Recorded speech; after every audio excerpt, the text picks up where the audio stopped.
പിഴയ്ക്കാതെ, ഭക്തി നശിക്കാതെ, പാപം ചെയ്യാതെ എനിക്ക് ജീവിക്കാൻ പറ്റണം. അത്ര മാത്രമേ വരുള്ളൂ. അങ്ങനെയുള്ള ഒരു ജീവിതത്തിൽ മാത്രമേ ഈശ്വരൻ കൂടെ ഉണ്ടാവുള്ളൂ എന്നുള്ളത്, മഹാവിഷ്ണു കൂടെ ഉണ്ടാവുള്ളൂ എന്നുള്ളത് വിഭീഷണൻ അറിയാം. വിഭീഷണൻ സന്തോഷത്തോടു കൂടി ബ്രഹ്മാവ് ആ വരവും കൊടുത്തു. 3 പേരും മടങ്ങിപ്പോയി. കൈകസിക്ക് വലിയ സന്തോഷമായി. കാരണം മക്കൾക്ക് പുതിയ ശക്തികളൊക്കെ കിട്ടി. രാക്ഷസന്മാരൊക്കെ വിവരം അറിഞ്ഞു. അവരൊക്കെ പതുക്കെ പതുക്കെ പതുക്കെ രാവണന്റെ അടുത്തേക്ക് വരാൻ തുടങ്ങി. കൂട്ടത്തിൽ അപ്പൂപ്പൻ സുമാലിയും അറിഞ്ഞു.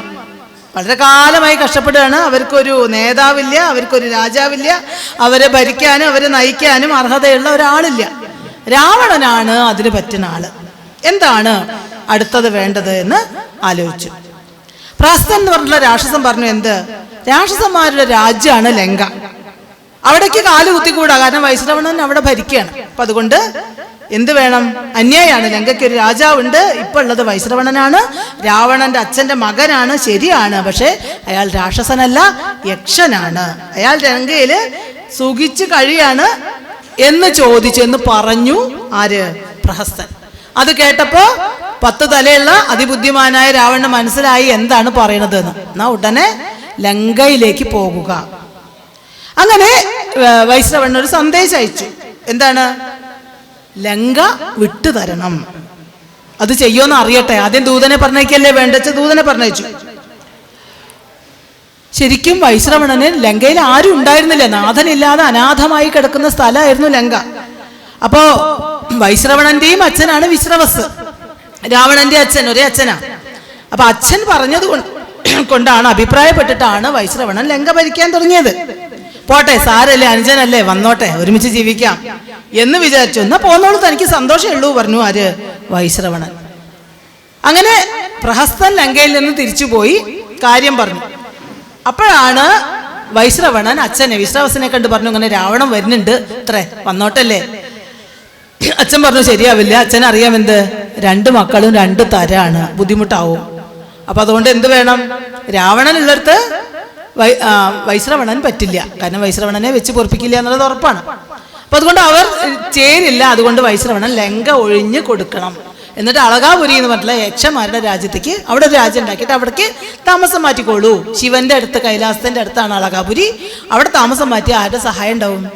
ശിവന്റെ സഹായം ഉണ്ടാവും. അപ്പൊ അങ്ങോട്ട് പോയിക്കോളൂ എന്ന് പറഞ്ഞു. ശരി എന്ന് അച്ഛനോട് പറഞ്ഞിട്ട് വൈശ്രവണൻ അളകാപുരിയിലേക്ക് താമസം മാറ്റി. ലങ്ക ആർക്ക് കൊടുത്തു? ഒരു ബുദ്ധിമുട്ടും കൂടാതെ, എന്നാ നീ എന്റെ ലങ്ക നീ എടുത്തോ എന്ന് പറഞ്ഞിട്ട് കൊടുത്തു. അവിടുത്തെ രാജാവായി സ്വയം അഭിഷേകം ചെയ്തു. ഒരു ബുദ്ധിമുട്ടും കൂടാതെ വീണ്ടും അഹങ്കാരം കൂടി അവിടെ അങ്ങനെ ഇരുന്നു. അടുത്ത ആഗ്രഹം രാവണൻ എന്താണ്? 3 ലോകങ്ങളും അടക്കി ഭരിക്കണം, സുഖിച്ച് ജീവിക്കണം. ഇതാണ്, സുഖിച്ച് മതിക്കണം. ഇതാണ് രാവണന്റെ കാര്യം. പക്ഷെ കൂട്ടാരും ഇല്ല, കുംഭകർണനാ ഉള്ളത്. അയാൾ ഉറങ്ങാൻ മാത്രമേ അയാൾക്ക് സമയമുള്ളൂ. രാവണന് വല്ലാത്ത സങ്കടമായി. നല്ലൊരു ശക്തനായ ഒരു അനിയുണ്ട്, എപ്പോഴും ഉറക്കാണ്, ഒരു കാര്യം ചെയ്യില്ല. അവസാനം രാവണൻ വീണ്ടും ബ്രഹ്മാവിനെ തപസ് ചെയ്തു. ബ്രഹ്മാവിനോട് പറഞ്ഞു, എനിക്ക് ഇങ്ങനെ ഒരു അനിയനെ കിട്ടിയാൽ ശരിയാവില്ല, ബുദ്ധിമുട്ടാവും. അതുകൊണ്ട് കുംഭകർണനെ എന്തെങ്കിലും ഒരു പരിഹാരം ഈ ഉറക്കത്തിന് ഒന്ന് ചെയ്യണം എന്ന് പറഞ്ഞു. ബ്രഹ്മാവ് പറഞ്ഞു, എനിക്ക് ശക്തിയില്ല, കാരണം അയാൾ തപസ് ചെയ്തിട്ട് നിദ്രാത്തം വരം വാങ്ങിയത്. ഇനിയിപ്പോ ഞാൻ എങ്ങനെ പോയി മാറ്റി കൊടുക്കുക? ഒരാൾ ചോദിച്ചു വാങ്ങിയതല്ലേ, ഇനിയിപ്പോ അത് വേണ്ട പറഞ്ഞാൽ എന്താ ചെയ്യാ? അവസാനം ഒരു ചെറിയ ഒരു എക്സ്ക്യൂസ്. എന്താ അത്? 6 മാസം ഉറങ്ങിക്കോട്ടെ, ഒരു ദിവസം പിന്നെ ഉണർന്നോട്ടെ, അങ്ങനെ പറ്റുള്ളൂ എന്ന് പറഞ്ഞു. അത്രയെങ്കിലും ആയല്ലോ എന്ന് വിചാരിച്ചു. നമുക്കറിയാം, യുദ്ധരംഗത്ത് ഉറങ്ങിക്കിടക്കുന്ന ആളിനെ കുന്തൊക്കെ എടുത്ത് കുത്തിയിട്ടാണ് ഉണർത്തുന്നത്. 6 മാസം കഴിഞ്ഞിട്ടേ ഉണരുള്ളൂ. പക്ഷെ അപ്പണ്ട് കിടന്ന് ഉറങ്ങിയിട്ടേ ഉള്ളൂ. ആള് ഭക്ഷണമൊക്കെ കഴിച്ചിട്ട് വീണ്ടും അയാളെ ഉണർത്തി. അതോടുകൂടി അയാൾ പിന്നെ മരണമാണ്. അങ്ങനെ ആ 6 മാസം കഴിയാതെ ഉണർന്നാൽ പിന്നെ അയാൾക്കുള്ള വിധി എന്താ? പിന്നെ മരണമാണ്. കാരണം ശപഥം തെറ്റിക്കല്ലേ ചെയ്യുന്നത്. അങ്ങനെ തന്നെയാണ് കുംഭകർണൻ സംഭവിച്ചത്. പക്ഷേ ഒരു ദിവസമെങ്കിൽ ഒരു ദിവസം ഉണരുമല്ലോ എന്ന് വിചാരിച്ചു രാവണൻ. ഉള്ളത് കൊണ്ട് തൃപ്തിപ്പെട്ടു. പിന്നെ രാവണന് തുടങ്ങി എന്ത്? ദ്രോഹം, കൊള്ള, കൊല, ഇതിലൊക്കെ മുഴുകി രാവണൻ ജീവിച്ചു. ആർക്കും അവനോടൊന്നും പറയാൻ വയ്യ. വരത്തിന്റെ ബലാണ്, വരത്തിന്റെ ഫലവും ബലവും രാവണൻ അഹങ്കരിച്ച് മതിച്ച് അങ്ങനെ ജീവിച്ചു.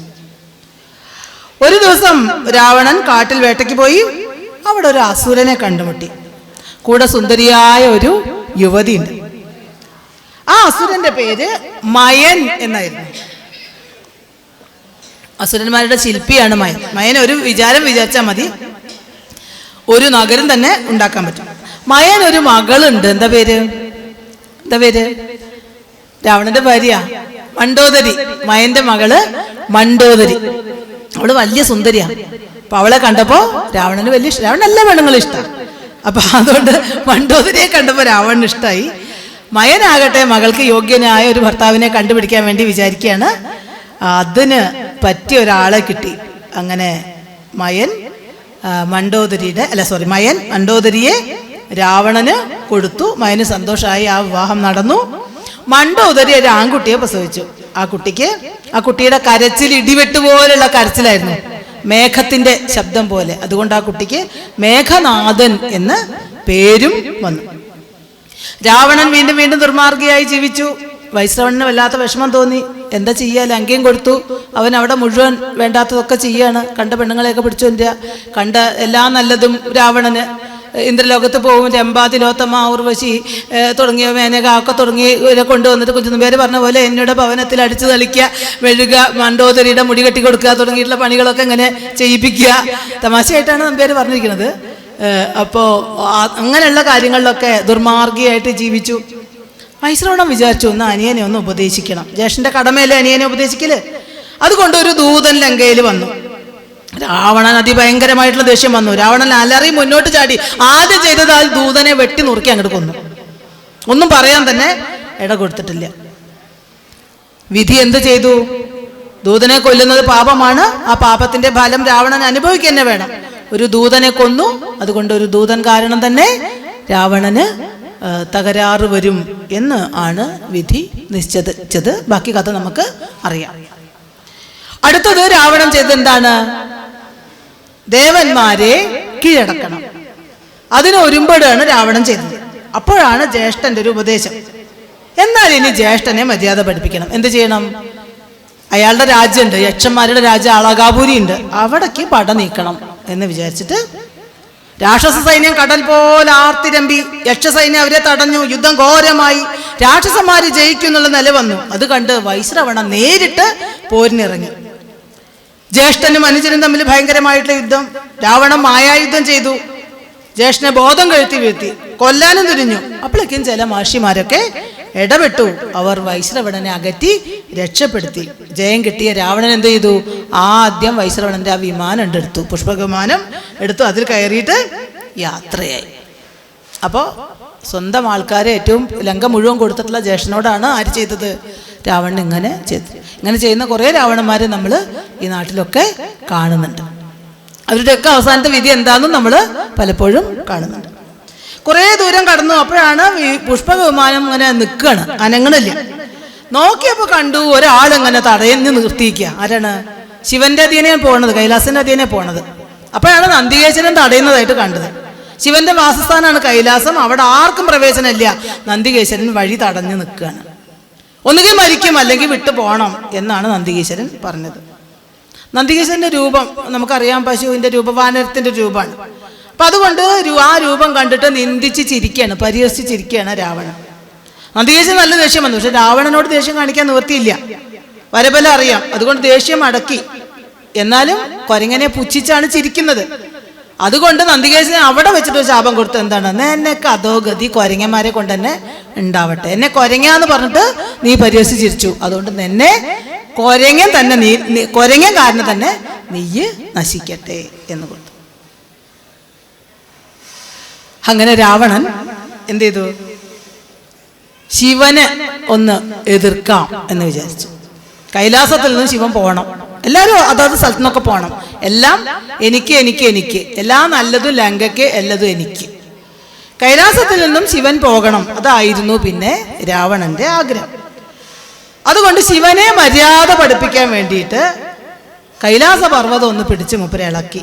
ശക്തനായതുകൊണ്ട് കൈലാസം ചെറുതായിട്ട് ഇളകി, കുലുങ്ങി. ആദ്യമായിട്ടാണ്. ശിവന്റെ പരിവാരങ്ങൾ പരിഭ്രമിച്ചു. പാർവതി ആകെ വിഷമിച്ചു. ഇളകുന്ന മലയിൽ കാലുറക്കുന്നില്ല, എല്ലാവരും ചാഞ്ചാടാണ്.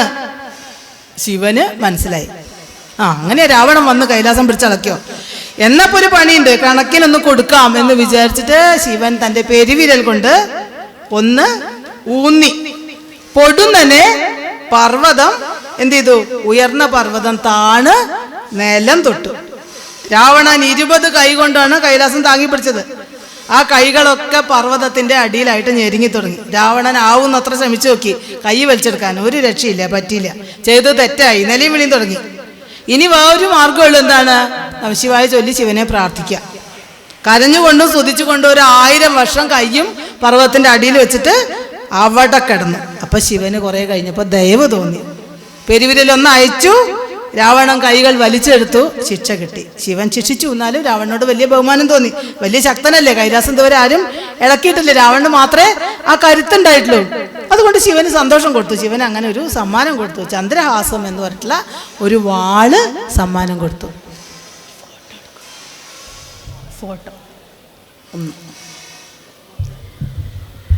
രാവണൻ വാള് വാങ്ങി വീണ് വണങ്ങി പുഷ്പത്തിൽ കയറി അവിടുന്ന് യാത്രയായി. അഹങ്കാരം ഇരട്ടിച്ചു. കാരണം ആരും ശിവനെ അനക്കിയിട്ടില്ല. ചന്ദ്രഹാസം കിട്ടിയില്ലേ, ഇനിയിപ്പോ എന്താ വേണ്ടത്? അങ്ങനെ അവിടുന്ന് ഇങ്ങനെ പോവാണ്. പോകുന്ന വഴിക്കുണ്ട് കാണുന്നു ഒരു സ്ത്രീ തപസ് ചെയ്യണം. ശ്രദ്ധിച്ചു നോക്കി രാവണൻ. ഇതൊരു സൗന്ദര്യമാണ്. സ്വർഗത്തിലെ സുന്ദരിമാരെ അവൾക്ക് കിടപിടിക്കില്ല. രാവണൻ വിമാനം പതുക്കെ നിലത്തിറക്കി. തപസ് ചെയ്യുന്ന സുന്ദരിയുടെ പേരെന്താ? വേദവതിയാണ് ആ സുന്ദരി. കുശധ്വജൻ എന്ന് പറയുന്ന മുനിയുടെ മകളാണ് വേദവതി. ആ കുശധ്വജനെ ഒരു രാക്ഷസൻ ചതിച്ചു കൊന്നിട്ടുണ്ട്. ഭർത്താവ് മരിച്ചപ്പോ ഭാര്യയും മരിച്ചു. എന്നുവെച്ചാൽ മുനി മരിച്ചു, മുനിപത്നി മരിച്ചു, മകള് തനിച്ചായി. അവൾക്ക് ആരെയും വിശ്വാസമില്ലാതെ അവൾ തപസ് തുടങ്ങി. ആരെയാണ്? അവൾക്കൊരൊറ്റ ആഗ്രഹമുള്ളൂ, അവൾക്ക് മഹാവിഷ്ണുവിനെ ഭർത്താവായിട്ട് ലഭിക്കണം. അതാണ് തപസ്സിന്റെ ഉദ്ദേശം. നല്ലൊരു ഭാര്യക്ക് രാവണന്റെ കൂടെ ഉണ്ട്, മണ്ഡോദരി. പക്ഷെ രാവണന് വീണ്ടും തോന്നി എന്ത്? വേദവതിനെയും ഭാര്യയായിട്ട് കിട്ടണം എന്ന ആഗ്രഹം ഉണ്ടായി. അത് അവളെ അറിയിച്ചു. കൂടാതെ മഹാവിഷ്ണുവിനെ കുറെ ചീത്തയും പറഞ്ഞു. വേദവതിക്ക് അത് ഒട്ടും ഇഷ്ടമായില്ല. അവൾ രാവണന്റെ ഭാര്യയാവാൻ സമ്മതിച്ചില്ല. രാവണന് കലി കയറി അവളുടെ തലമുടിയൊക്കെ ചുറ്റി വലിക്കാൻ തുടങ്ങി. അതോടുകൂടി വേദവതി ശാപം നൽകി. എന്താ ശാപം? രാവണ, നീ ഒരു സ്ത്രീയുടെയും ഇഷ്ടമില്ലാതെ ഒരു സ്ത്രീനെ തൊട്ട് കഴിഞ്ഞാൽ നീ അപ്പം മരിച്ചു പോകും എന്ന് പറഞ്ഞിട്ട് അവള് ചെയ്ത കുട്ടി അതിൽ ചാടി. അവൾ എന്ത് ചെയ്തു? യോഗവിദ്യ കൊണ്ട് തീ ഉണ്ടാക്കി അതിൽ ചാടി അവള് മരിക്കുകയും ചെയ്തു. അങ്ങനെ കുറെ ശാപം കിട്ടി. നന്ദികേശ്വരന്റെ ശാപം കിട്ടി, വേദവതിന്റെ ശാപം കിട്ടി. ഓരോന്നായിട്ട് ശാപങ്ങൾ ഇങ്ങനെ വരികയാണ്. പക്ഷെ അതുകൊണ്ട് വല്ല കുലുക്കുണ്ടോ? രാവണൻ വീണ്ടും കരുത്തനായിട്ട് വരികയാണ്. വരബലം കൊണ്ടുള്ള ശക്തിയുണ്ട്. അങ്ങനെ മരുത്തൻ എന്ന് പറയുന്ന ഒരു രാജാവിന്റെ അടുത്തൊക്കെയാണ് രാവണൻ പിന്നീട് ചെല്ലുന്നത്. മരുത്തൻ ഒരു യാഗം നടത്താണ്. യാഗത്തില് പങ്കുകൊള്ളാൻ വേണ്ടിയിട്ട് കുറെ ദേവതകളൊക്കെ വന്നിട്ടുണ്ട്, ദേവന്മാരൊക്കെ ഉണ്ട്. രാവണനെ കണ്ടു ദേവന്മാർക്കൊക്കെ പേടിയായി. കാരണം ദേവന്മാർക്ക് അറിയാം രാവണനോടൊരു രക്ഷയില്ല. അവർ പെട്ടെന്ന് ഓടി മാറി. ചില ദേവന്മാര് ചില മൃഗങ്ങളുടെയൊക്കെ വേഷെടുത്തു. ഇന്ദ്രൻ മയിലായി, കാലൻ കാക്കയായി, വരുണൻ അരയനായി, വൈശ്രവണൻ ഓന്തായി. മരുത്തൻ മാത്രം ഇളകാതെ ഇരുന്നു. രാവണൻ ഉറക്ക ഗർജിച്ചു, അലറി. ഒന്നുകിൽ യുദ്ധം ചെയ്യുക, അല്ലെങ്കിൽ കാൽക്കൽ നമസ്കരിക്കുക. ഒരു വമ്പം പറഞ്ഞു, ഞാൻ വൈശ്രവനെ തോൽപ്പിച്ച ആളാണ്, പുഷ്പകം പിടിച്ചു പറിച്ചാണ്, എന്നോട് ഒരാൾക്കും ജയിക്കാൻ പറ്റില്ല, ജ്യേഷ്ഠനോട് യുദ്ധം ചെയ്ത കേമനാണ് ഞാൻ എന്ന് പറഞ്ഞിട്ട് അങ്ങനെയുള്ള കേമനെ കൊന്നേ തീരുമെന്ന് വിചാരിച്ചിട്ട് മരുത്തൻ യുദ്ധത്തിന് തയ്യാറായി. പക്ഷെ സംവർത്തകൻ എന്ന് പറഞ്ഞിട്ടുള്ള മഹർഷി അവിടെ വന്നു. അദ്ദേഹം പറഞ്ഞു, യാഗം ചെയ്യുമ്പോൾ യുദ്ധം പാടില്ല, അതുകൊണ്ട് മിണ്ടാണ്ട പോവുകയാണ് നല്ലത് എന്ന് പറഞ്ഞ മരുത്തൻ സുരക്ഷിത സ്ഥാനം നോക്കി പോയി. രാവണന് വീണ്ടും അഹങ്കാരം. എന്ത്? ഞാൻ മരുത്തനെയും ജയിച്ചു. അഭിമാനത്തോടെ വീണ്ടും രാവണൻ മടങ്ങിപ്പോയി. അപ്പോഴാണ് മറിഞ്ഞിരിക്കുന്ന ദേവന്മാർക്കൊക്കെ ശ്വാസം വീണത്. അവർ സ്വന്തം രൂപമൊക്കെ എടുത്തു.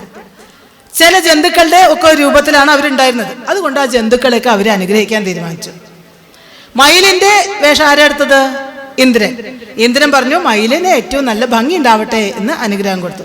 അങ്ങനെ മയിലെ ഏറ്റവും നല്ല ഭംഗിയുള്ള നീല കണ്ണുള്ള മഴ പെയ്യുമ്പോൾ ആഹ്ലാദിക്കുന്ന ഒരു പക്ഷിയായിട്ട് മാറി. കാക്ക ചിരഞ്ജീവിയാകട്ടെ എന്നാണ് ആര് പറഞ്ഞത്? കാലം പറഞ്ഞത്. കാക്കയ്ക്ക് മരണമില്ലല്ലോ, കൊത്തിക്കൊല്ലണ്ടേ.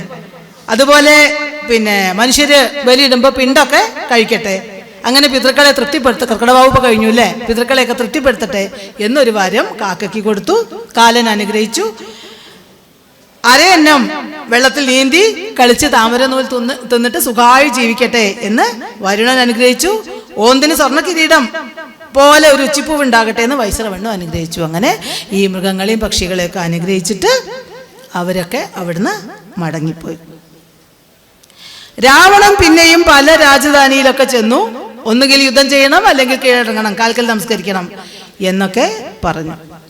അങ്ങനെ അടുത്ത ശാപത്തിനുള്ള ഘട്ടെത്തി. രാവണൻ പിന്നെയും ചെന്നു. അയോധ്യയില് ഒരു രാജാവുണ്ട്, അനാരണ്യൻ എന്ന പേരായിട്ട്.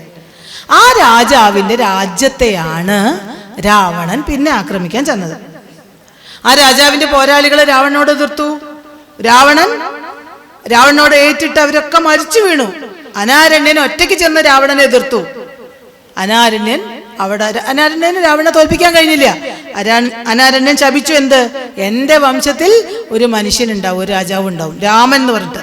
ആ രാമൻ എന്നുള്ള രാജാവിൻ്റെ കൈകൊണ്ട് നീ ഒടുങ്ങട്ടെ എന്നൊരു ശാപവും കൊടുത്തിട്ട് അനാരണ്യൻ മരിച്ചുപോയി.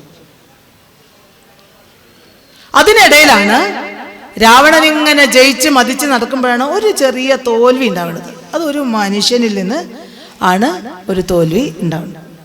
രാവണൻ പുഷ്പവിമാനത്തിൽ ഇങ്ങനെ സഞ്ചരിക്കുന്നു. അങ്ങനെ സഞ്ചരിക്കുമ്പോൾ വിന്ധ്യപർവ്വതത്തിന്റെ താഴെ ഒരു നദി ഇങ്ങനെ ഒഴുകുന്നുണ്ട്, നർമ്മദ എന്ന് പറഞ്ഞിട്ടുള്ള. അവിടെ ഒന്ന് ഇറങ്ങാൻ വിചാരിച്ചു. അവിടെ ഇറങ്ങി രാവണന് കുളിക്കണം, ശിവപൂജ ചെയ്യണം. ശിവനപ്പളേക്ക് ശിവഭക്തനാണല്ലോ രാവണൻ. അപ്പൊ അതുകൊണ്ട് അതിന് പറ്റിയ സ്ഥലം നോക്കി അവിടെ ഇറങ്ങി പുഷ്പമൊക്കെ നിലത്തിറക്കി. പരിചാരകന്മാര് പൂജയ്ക്കുള്ള ഒരുക്കങ്ങളൊക്കെ ചെയ്തു. രത്നപീഠമൊക്കെ വെച്ചു. അതിൻ്റെ മേലെ ശിവലിംഗമൊക്കെ വെച്ചിട്ട് രാവണൻ പൂജ തുടങ്ങി. ധ്യാനത്തിൽ അങ്ങനെ മുഴുകി. കണ്ണുകൾ താനേ അടഞ്ഞു. അപ്പോഴേക്കതാ പൂജാദ്രവ്യങ്ങളൊക്കെ ഒഴുകി ഒഴുകി ഒഴുകി അങ്ങനെ പോണു. ശിവലിംഗം ഒരു ഭാഗത്ത് ഒഴുകണു, പൂവ് ഒരു ഭാഗത്ത് ഒഴുകണു, രത്നപീഠം ഒരു ഭാഗത്ത് ഒഴുകണു. പൂജയൊക്കെ മുടങ്ങിപ്പോയി.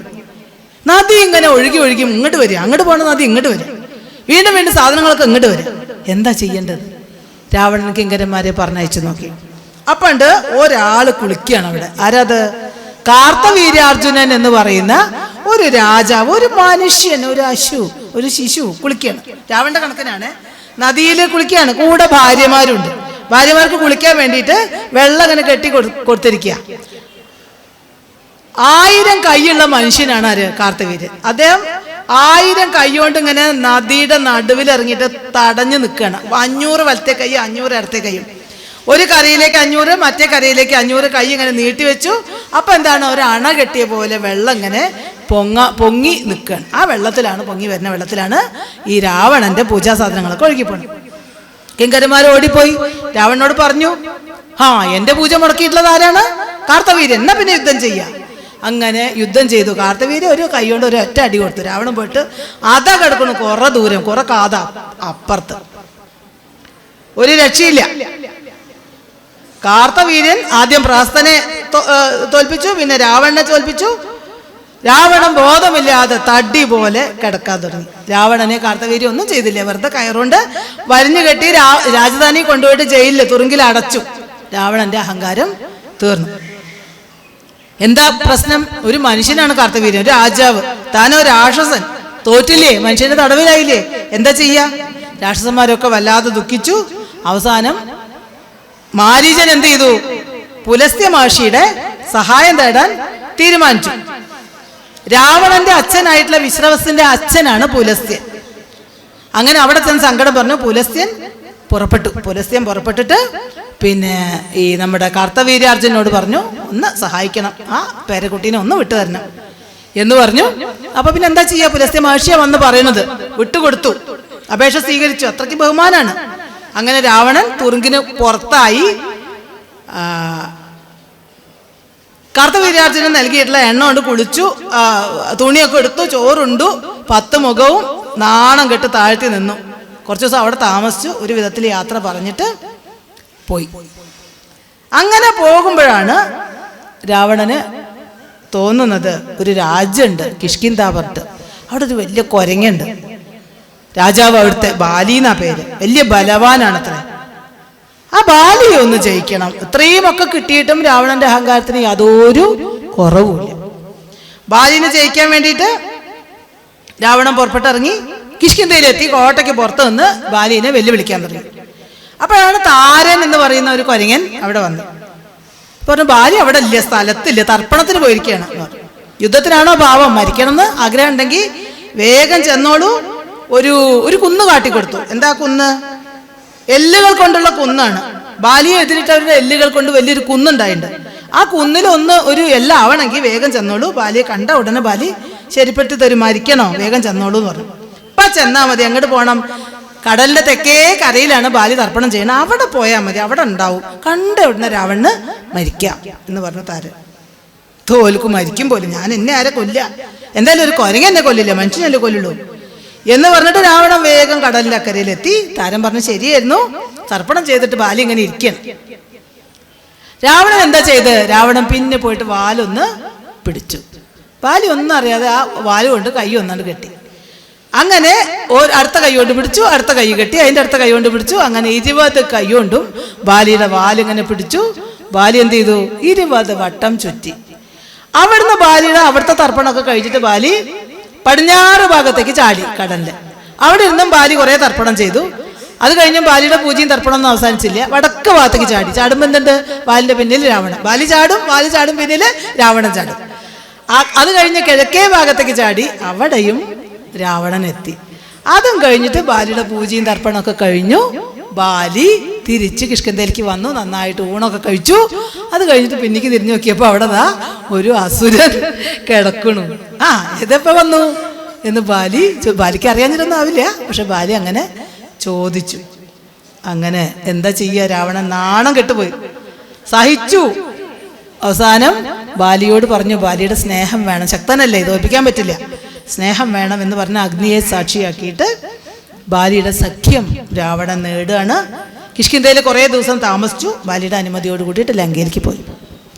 നമുക്കൊരു സംശയം വരാം, സുന്ദരകാന്ഡം കിഷ്കിന്ധകാന്ഡമൊക്കെ നമ്മൾ കഴിഞ്ഞതാണ്, എന്തുകൊണ്ടാണ് ശ്രീരാമൻ ബാലിയുടെ സഖ്യം തേടാഞ്ഞത്? ബാലി എന്നെ ചോദിക്കുന്നുണ്ട്. ബാലി വധത്തിന്റെ സമയത്ത് ബാലി ചോദിക്കുന്നുണ്ട്, ഞാൻ അങ്ങയുടെ ഭക്തനല്ലേ, അങ്ങ് ഒരു വാക്ക് പറഞ്ഞിരുന്നെങ്കിൽ ഞാൻ എവിടെ കടന്നിട്ട് ലങ്കയിൽ ചാടി കടന്നിട്ട് സീതേനെ ഞാൻ ഒരു കയ്യിലെടുത്ത് കൊണ്ട് തന്നിരുന്നില്ലേ, എന്തിനാണ് അശക്തനായിട്ടുള്ള ഒരു സുഗ്രീവനെ എനിക്ക് എന്നെ എതിർക്കാൻ വേണ്ടിയിട്ട് കൂട്ടിയിട്ട് എന്നെ ചതിച്ചു കൊന്നത് എന്ന് ചോദിക്കുന്നുണ്ട് ബാലി.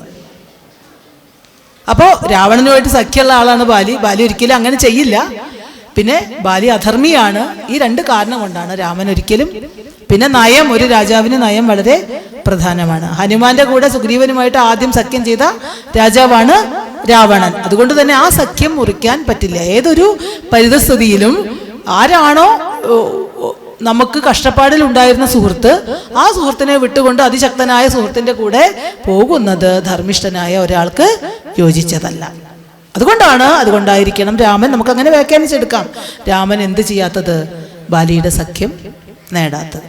ബാലി ഒരു ന്യായം ഇല്ലാതെയാണ് സുഗ്രീവനെ ആട്ടി പുറത്താക്കിയതെന്ന് നമുക്ക് അറിയാം. വാസ്തവത്തിൽ രാമൻ ബാലിയെ കൊന്നതിൽ വലിയ ന്യായമൊന്നുമില്ല, അത് ചതിച്ചു കൊന്നതാണ്. അതിൽ നമുക്കൊരു ചിന്തിക്കുമ്പോൾ ന്യായമൊന്നും കാണുന്നില്ല. ബാലി ചോദിച്ചു തന്നെയാണ് സത്യം. പക്ഷെ അധ്യാത്മ രാമായണത്തിൽ രാമനെ ദൈവമാക്കി കണക്കാക്കിയത് കൊണ്ട് തന്നെ രാമൻ ചെയ്യുന്ന എല്ലാ കാര്യത്തിനും നീതീകരണമുണ്ട്. നേരെ മറിച്ച് കമ്പരാമായണത്തിനോ വാൽമീകി രാമായണമോ നമ്മൾ നോക്കിക്കഴിഞ്ഞാൽ രാമൻ ദൈവമല്ല, രാമനെ മനുഷ്യനാക്കിയിട്ടാണ് ചിത്രീകരിച്ചത്. അപ്പൊ രാമൻ ചെയ്യുന്ന എല്ലാ കാര്യങ്ങളും ന്യായാന്യായങ്ങൾ സഹിതം വിചാരണ ചെയ്യുന്ന രാമായണങ്ങളാണ് ബാക്കി പല രാമായണം. പക്ഷെ എഴുത്തച്ഛൻ ചെയ്തത് എന്താണ്? എഴുത്തച്ഛൻ മലയാളികൾക്ക് ഭക്തി ഉണ്ടാവണം എന്ന് കരുതിയിട്ട്, അവരെ ആധ്യാത്മികമായി ഉയർത്തണം എന്ന് കരുതിയിട്ട് രാമൻ എന്ന കഥാപാത്രത്തെ എന്താക്കി മാറ്റി? ഈശ്വരനാണ്, രാമൻ പരമ്പുരുഷനാണ്, സാക്ഷാൽ ആദിനാരായണൻ എന്ന് ഉറക്കെ എഴുത്തച്ഛൻ പറയുന്നതും അതുകൊണ്ടാണ്. അപ്പൊ നമുക്ക് അധ്യാത്മരാമായണം വായിക്കുമ്പോൾ നമുക്ക് ആ ന്യായാന്യായ വിവേചനം ചെയ്യേണ്ട ആവശ്യമില്ല. ദൈവം എന്നുള്ള നിലയ്ക്ക് രാമൻ ചെയ്യുന്നതൊക്കെ ന്യായം എന്ന് തന്നെ നമ്മൾ എടുക്കേണ്ടി വരും. കാരണം ഗുരുവിന്റെ ലക്ഷ്യവും നമ്മുടെ ലക്ഷ്യവും അതല്ല. നേരെ മറിച്ച് ഒരു ഗവേഷണ വിദ്യാർത്ഥിയാണെങ്കിൽ എന്ത് ചെയ്യണം? പഠിക്കുന്ന ഒരു കുട്ടിയാണെങ്കിൽ ആ കുട്ടിക്ക് ഒരു പക്ഷേ ന്യായവും അന്യായവും ഒക്കെ വിവേചിച്ചറിഞ്ഞിട്ട് തന്നെ ചിന്തിക്കേണ്ടി വരും. അങ്ങനെ പിന്നെ രാവണന് മനസ്സിലായി തന്നേക്കാൾ കേമനായിട്ടൊക്കെ ചിലരുണ്ട് എന്ന് ആദ്യമായിട്ട് രാവണന് തിരിച്ചറിഞ്ഞു. ഇനി വേണ്ടത് ദേവന്മാരെ അടക്കണം. ആ സമയത്താണ് നാരദ മഹർഷി വന്നു കയറിയത്. നാരദൻ ഏഷണിക്കാരനാണ് സ്വതവേ എന്നാണ് നാരദൻ ഏഷണി പറയുന്നത് ചില നല്ല കാര്യങ്ങൾക്കാണ്. അപ്പൊ അതുകൊണ്ട് നാരദൻ വന്നിട്ട് പറയാണ്, നാരദൻ എല്ലാ കാര്യങ്ങളും അറിയാം, എല്ലാ കാഴ്ചയും കാണുന്നുണ്ട്, എല്ലാം കേൾക്കുന്നുണ്ട്. അതുകൊണ്ട് തന്നെ നാരദനോട് പല കാര്യങ്ങളും ചോദിക്കാണ്ട്. രാവണൻ പല ആളുകളെയും കൊന്നിട്ടുണ്ട്, അതുകൊണ്ട് എന്താ കാര്യം? കീർത്തി വർദ്ധിച്ചോ? ഇല്ല. ദുർബലരല്ലേ മനുഷ്യരെ കൊന്നുകൊണ്ടൊക്കെ എന്താ ഉണ്ടായത്? അപ്പൊ അതുകൊണ്ട് ശക്തനായിട്ടുള്ള ഒരാളെ ജയിക്കണം, എന്നാലേ കീർത്തി കൂടൂ. അങ്ങനെ ഒരാളാണ് കാലൻ. അപ്പൊ അതുകൊണ്ട് കാലനെ എതിർക്കണം. അതൊക്കെ പറഞ്ഞിട്ട് നാരദൻ വല്ലാതെ പിരികേറ്റി. സർപ്പങ്ങളെ അമർത്തണം, ദേവന്മാരെയൊക്കെ കീഴടക്കണം എന്ന് വിചാരിച്ചിരിക്കുകയാണ്. അപ്പോഴാണ് നാരദൻ പറഞ്ഞത്, കാലപുരിയുടെ അടുത്ത് കൂടെയാണ് പാതാളത്തിലേക്ക് പോണത്. അങ്ങനെ കാലിനെ ജയിക്കാൻ തീരുമാനിച്ചു. നേരെ കാലന്റെ അടുത്തേക്ക് എത്തി. രാവണൻ കാലപുരിയൊക്കെ നോക്കി. ഭയങ്കരമായിട്ടുള്ള നരകാണ് കാണുന്നത്. മരിച്ച ശേഷം അവിടെ എത്തിയിട്ടുള്ള പലരും ഉണ്ട്. അവിടെ പല പാപങ്ങളും ചെയ്തു. ആ പാപങ്ങളുടെ ഫലമൊക്കെ അനുഭവിക്കുന്നത് ഇങ്ങനെ കാണുകയാണ്. ഘോരമായ ശിക്ഷകളാണ്. ചിലരെ നായി നരിയൊക്കെ കടിച്ചു കീറുന്നു, ചിലരെ കൃമികൾ പൊതിയുന്നു, കുറെ പേര് ചുട്ടുപൊള്ളുന്ന മണലിൽ എഴയുന്നു, ചിലര് കൂരിട്ട് നിറഞ്ഞ കുഴികളിൽ കിടക്കുന്നുണ്ട്, ചിലര് കര കാണാ കടലിൽ മുങ്ങുന്നു, തീയിൽ കിടന്ന് പൊരിയുന്നു, ദാഹം കൊണ്ട് ഉഴലുന്നു. എന്തൊക്കെയാണ് കാണുന്നത് എന്നുള്ളതിന് യാതൊരു കയ്യും കണക്കുമില്ല. ചില ഭാഗത്തെ ചില ആൾക്കാരെ കുന്നിൻ മുകളിൽ നിർത്തിയിട്ട് കീഴ്പോട്ട് ഉരുട്ടുന്നു, ചിലരെ അമ്പെയ്ത് മുറിക്കുന്നു, ഈയമൊരുക്കി കുടിപ്പിക്കുന്നു, അങ്ങനെ ശൂലത്തിൽ കുത്തി നിർത്തിയിരിക്കുന്നു. അങ്ങനെയുള്ള കാഴ്ചകളൊക്കെ കണ്ടപ്പോൾ രാവണൻ എന്നെ വല്ലാതെ ശ്വാസം മുട്ടി എന്നാണ് പറയുന്നത്. രാവണനെ ആകെ പേടിച്ചു. കാലിന്റെ കിങ്കരന്മാര് രാവണനെ എടുത്തു ചെന്നു നോക്കി. ഇതിപ്പോ എന്താ 10 തലയും 20 കൈയുള്ള ഒരു സത്വ. ഇക്കണ്ടവരെയൊക്കെ മരിപ്പിച്ചിട്ട് അവരെയൊക്കെ കൊടന്നിക്കാണ് അവരുടെയൊക്കെ ആത്മാവിനെ. ഇങ്ങനെ ഒരു സാധനത്തിന് ഇതുവരെ കണ്ടിട്ടില്ല. അത് മരിച്ചിട്ടോട്ടില്ലേ, ഇനി ഇതിനെ ആരെ അങ്ങോട്ട് പ്രവേശിപ്പിച്ച് എന്നൊക്കെ വിചാരിച്ച് അവരെ അലറിക്കൊണ്ടുവന്നു. രാവണനെ ഒന്നും ചെയ്യാൻ അവർക്ക് പറ്റിയില്ല. രാവണൻ വേഗം ദിവ്യാസനൊക്കെ ജപിച്ചയച്ചപ്പോൾ അവരൊക്കെ ഓടിപ്പോയി. അപ്പോഴേക്കാണ് കാലം വന്നത്. മിന്നൽ പോലെ മിന്നുന്ന കയറുകളൊക്കെ ചുഴറ്റി വന്നു. അതിഭയങ്കരമായ യുദ്ധം അവിടെ നടന്നു. 7 പകലും 7 രാത്രി യുദ്ധം ചെയ്തു. ആരും ജയിച്ചില്ല, ആരും തോറ്റുമില്ല. ഒരു നിവൃത്തിയില്ല. ബ്രഹ്മാവിനോട് സങ്കടം പറഞ്ഞു. ബ്രഹ്മാവിന് എന്തെങ്കിലും ചെയ്യാൻ പറ്റുമോ? ഇല്ല. കാലൻ കൊന്നാലും രാവണൻ മരിക്കില്ല. അതാണ് വരം. മനുഷ്യൻ കൊന്നാൽ മാത്രമേ മരിക്കുള്ളൂ. കാലദണ്ഡം ഏൽക്കുന്നവന് മരിക്കുന്നുള്ള വരം കാലനും കിട്ടിയിട്ടുണ്ട്. അതുകൊണ്ടാണ് കാലൻ വരുമ്പോൾ നമ്മളൊക്കെ കാലൻ എന്ന് പറഞ്ഞാൽ കാലൻ തന്നെ. കാലം വരുമ്പോൾ നമ്മളൊക്കെ മരിക്കുന്നത് കാലൻ വന്നാൽ മരിക്കും എന്നുള്ളത് കാലിന് കിട്ടിയ വരാണ്. അപ്പൊ കാലിനും വരം കൊടുത്തിട്ടുണ്ട് ബ്രഹ്മാവ്, രാവണനും വരം കൊടുത്തിട്ടുണ്ട്. 2 വരം കൂടിയിട്ട് ഏറ്റുമുട്ടാണ്. അവസാനം ബ്രഹ്മാവ് വന്ന് പറഞ്ഞു, ദയവ് ചെയ്ത് യുദ്ധം നിർത്തിയിട്ട് 2 ആളും പൊയ്ക്കോളൂ, രക്ഷയില്ല, ആരും ജയിക്കൂല, ആരും തോൽക്കൂല എന്ന് പറഞ്ഞു. രാവണൻ അഹങ്കാരം കൂടി. താൻ ജയിച്ചു, യമലോകത്ത് പോയിട്ട് കാലനെയും തോൽപ്പിച്ചു എന്ന് പറഞ്ഞ് സന്തോഷത്തോടു കൂടി പാതാളത്തിലെത്തി. അവിടെ എത്തിയപ്പോ സർപ്പങ്ങളെ കീഴടക്കണം. സർപ്പങ്ങളെയൊക്കെ കീഴടക്കി ഒരു ബുദ്ധിമുട്ടുമില്ല. അവിടെ മണിമയി എന്ന് പറഞ്ഞ ഒരു നഗരത്തിലേക്ക് എത്തി. അവിടെ നിവാതനും കവചനും 2 രാക്ഷസന്മാരുണ്ട്. അവരുമായിട്ട് പൊരുതി. അവര് സാമാന്യക്കാരല്ല. 1 വർഷം ആ യുദ്ധം നീണ്ടു നിന്നു. വീണ്ടും ബ്രഹ്മാവ് ഇടപെട്ടു. ഒരു വഴിയില്ലാതായി. രാവണന് സഖ്യം ചെയ്തു. അങ്ങനെ ശത്രുക്കള് മിത്രങ്ങളായി. നിവാത കവചന്മാര് രാവണന്റെ മിത്രങ്ങളായി 1 കൊല്ലം അവിടെ താമസിച്ചു. അവിടുന്നും രാവണൻ മടങ്ങിപ്പോയി. അടുത്തത് വരുണനെ തോൽപ്പിക്കണം. സമുദ്രത്തിന്റെ ദേവനാണ് വരുണൻ. അതിനു വേണ്ടിയിട്ട് വരുണന്റെ അടുത്തേക്ക് എത്തി. വരുണന്റെ പുത്രന്മാര് വലിയ പടയുമായിട്ട് രാവണന്റെ നേരെ വന്നു. അവരാകത്തോറ്റൊഴിഞ്ഞു പോയി. വരുണൻ എവിടെ വിളിച്ചു ചോദിച്ചു. വരുണന്റെ ഭൃത്യം പറഞ്ഞു, പ്രഭാസം പറഞ്ഞു, സ്വാമി ബ്രഹ്മലോകത്ത് പാട്ട് കേൾക്കാൻ പോയിരിക്കുകയാണ്. ശരി, കാര്യമില്ല, എത്ര കാലം കേട്ടാ വരിക അറിയില്ല, എപ്പോഴാ വരിക എന്നറിയില്ല. ശരി, അപ്പൊ മക്കൾ പറഞ്ഞു, ഇനിയിപ്പോ വരുണന്റെ അടുത്തേക്ക് പോകണ്ട, മക്കളെയൊക്കെ തോൽപ്പിച്ചില്ലേ, ഇനി പൊയ്ക്കോളൂ. അങ്ങനെ വരുണനെ ജയിച്ച ഫലമായി എന്ന് പറഞ്ഞു. അതും കേട്ടിട്ട് രാവണൻ സന്തോഷമായി. ഇനി അവിടെ നിന്നിട്ട് കാര്യമില്ല എന്ന് പറഞ്ഞിട്ട് വരുണനെയും തോൽപ്പിച്ചേ എന്ന് വിളിച്ചു പറഞ്ഞിട്ട് അഹങ്കാരം കൊണ്ട് രാവണൻ അവിടുന്ന് യാത്രയായി. പോകുന്ന പോക്കിൽ ഒരു കടുങ്കൈ ചെയ്തു. എന്താ ചെയ്തത്? കുറേ ദേവസ്ത്രീകളും കിന്നര സ്ത്രീകളും ഗന്ധർവ സ്ത്രീകളൊക്കെ ഉണ്ട്. അവരെയൊക്കെ പിടികൂടി വിമാനത്ത് കയറ്റി. അങ്ങനെ അവരൊക്കെ കൂടി രാവണനെ ശപിച്ചു. നിങ്ങളെയൊക്കെ എങ്ങനെ ബുദ്ധിമുട്ടിക്കണ ഈ മഹാദുഷ്ടൻ ഒരു സ്ത്രീ കാരണം മരിച്ചു പോട്ടെ എന്ന്. എന്നിട്ടും രാവണന് യാതൊരു കുലുക്കുണ്ടായില്ല. ആ സമയത്താണ് രാവണൻ കേട്ടതെന്ത്? തൻ്റെ മകനായിട്ടുള്ള മേഘനാഥൻ മഹാകേമനായിരിക്കുന്നു. അവൻ ചില യാഗങ്ങളൊക്കെ ചെയ്തിരിക്കുന്നു, ചില വരങ്ങളൊക്കെ വാങ്ങിക്കുന്നു. എന്തൊക്കെയാണ് വരം? ഇഷ്ടം പോലെ തേര് നടത്താൻ പറ്റും, അതുപോലെ ആവശ്യം പോലെ മറിഞ്ഞു നിൽക്കാം, മഴ കാണിച്ച് യുദ്ധത്തിലൊക്കെ മറിഞ്ഞു നിൽക്കാം. ആർക്കും പൊളിക്കാൻ കഴിയാത്ത പടച്ചട്ടയുണ്ട്, അതൊക്കെ ശിവൻ കൊടുത്തു. ഇനി ആരും മേഘനാഥനെ തോൽപ്പിക്കില്ല. അത് രാവണന് വലിയ സന്തോഷമായി. വിഭീഷണന് മാത്രം വിഷമം തോന്നി. ഇത് വലിയ ബുദ്ധിമുട്ടാണ്. ഇത്ര അധികം ശക്തി ആർജിച്ചിട്ട് ഇക്കണ്ട പാപങ്ങളൊക്കെ ചെയ്ത് അവസാനം എന്താ ഉണ്ടാവുക? 2 3 ആളുടെ സർവമായ പാപം കൊണ്ട് കുടുംബവും സമൂഹവും രാജ്യവും ഒക്കെ ഇല്ലാണ്ടായിപ്പോകും. വിഭീഷണൻ പറഞ്ഞു, ഭയമുണ്ട് വിഭീഷണന്. കാരണം ചില നാശങ്ങള് അവരുടെ കുടുംബത്തിലും ഉണ്ടായിട്ടുണ്ട്. രാവണന്റെ ഒരു ഒരു അനിയത്തിയാണ്, ഒരു ബന്ധത്തിലെ അനിയത്തിയാണ് ആര്? കുംഭീനസി എന്ന പേരാണ്. ഒരു രാക്ഷസൻ, മധു എന്ന് പറഞ്ഞിട്ടൊരു രാക്ഷസൻ കുംഭീനസീനെ കട്ടുകൊണ്ടുപോയി. ആരും അറിയാതെ കല്യാണം കഴിച്ചു. അപ്പൊ മേഘനാഥൻ യാഗം ചെയ്യായിരുന്നു. രാവണനും വിഭീഷണനൊന്നും അവിടെ ഇല്ല. വലിയ അപമാനമായി. തന്റെ പെങ്ങളെ ഒരു രാക്ഷസൻ കൊണ്ടുപോയില്ലേ. രാവണൻ ആകെ കോപം വന്നു. കള്ളനോട് പകരം ചോദിക്കാൻ വേണ്ടി തീരുമാനിച്ചു. മധു എന്ന് പറയുന്ന അസുരനാണ്. രാവണൻ പുറപ്പെട്ടായി. കൂടെ മേഘനാഥന്റെ വൻപടയൊക്കെ. അവസാനം കുംഭീനസി പറഞ്ഞു, അയ്യോ ഏട്ടാ, ഒന്നും ചെയ്യണ്ട, എന്റെ ഭർത്താവായില്ലേ, ഇനിയിപ്പോ എന്താ ചെയ്യാ? മധു മരിച്ച ഞാൻ വിധവയായി പോകും. അതുകൊണ്ട് ഒന്നും ചെയ്യരുത്, ഏട്ടന് സഹായിക്കാൻ എൻ്റെ ഭർത്താവ് അളിയനാണല്ലോ, സഹായിക്കും എന്നൊക്കെ പറഞ്ഞിട്ട് പണ്ട് നമ്മുടെ കൃഷ്ണന്റെ ദേവകിയും ഭർത്താവും കംസനോട് പറഞ്ഞതുപോലെ വളരെയധികം അപേക്ഷിച്ചിട്ട് പറഞ്ഞു, ഒന്നും ചെയ്യരുതേ, കൊല്ലരുതേ എന്നൊക്കെ പറഞ്ഞപ്പോൾ രാവണന് പാവം തോന്നി. രാവണൻ വിട്ടു. വേറൊരു പെങ്ങൾക്ക് വേണ്ടിയിട്ടാണ് ഈ അന്യായം മുഴുവൻ ചെയ്തത്. ആർക്ക് വേണ്ടിയിട്ടാ?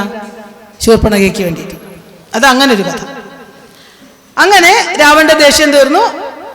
മധു എന്ന് പറയുന്ന കുംഭീനസിയുടെ ഭർത്താവ് രാവണനെ സ്വീകരിച്ചിരുത്തി. അതിനുശേഷം ഒരുമിച്ച് ദേവലോകത്തേക്ക് പോയി. ദേവലോകത്ത് ചെന്നിട്ട് കടലല വരുന്നത് പോലെ രാവണനും അതുപോലെ രാവണന്റെ ഈ പടയും കൂടി വന്നു. ആരാണ് സഹായിക്കുക? ആരും സഹായിക്കുകയില്ല, മഹാവിഷ്ണു മാത്രം. മഹാവിഷ്ണുവോട് പോയിട്ട് സങ്കടം പറഞ്ഞു, സഹായിക്കണം.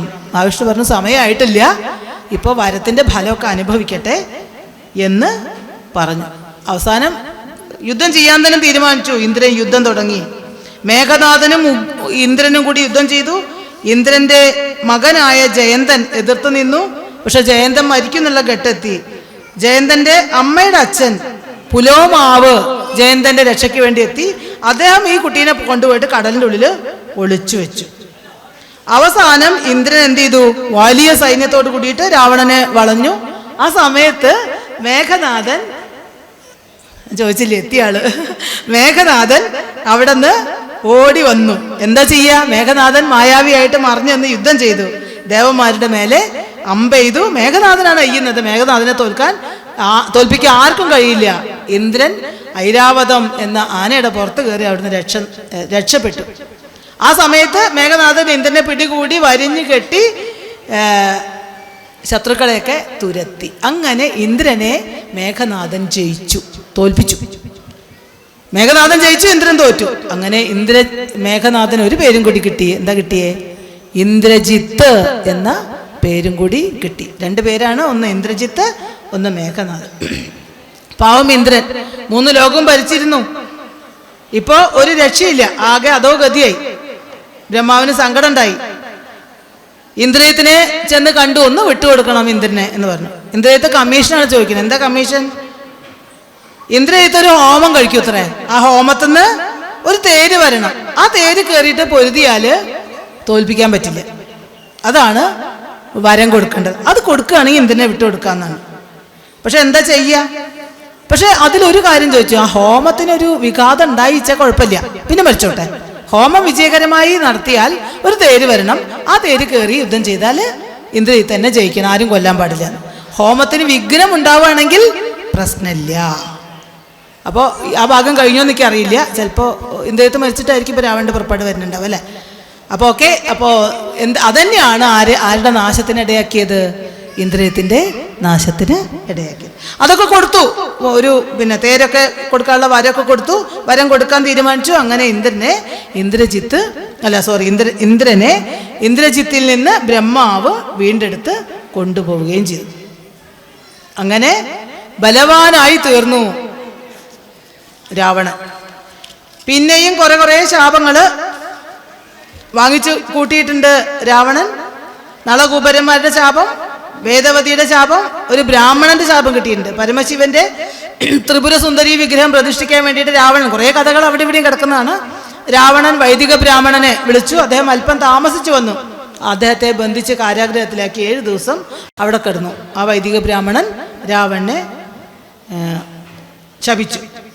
ഇനി വസിഷ്ഠന്റെ ശാപം കിട്ടിയിട്ടുണ്ട്. വസിഷ്ഠനോട് വേദശാസ്ത്രം പഠിപ്പിക്കാൻ വേണ്ടി വസിഷ്ഠനെ ക്ഷണിച്ചു. അനുസരിച്ചില്ല.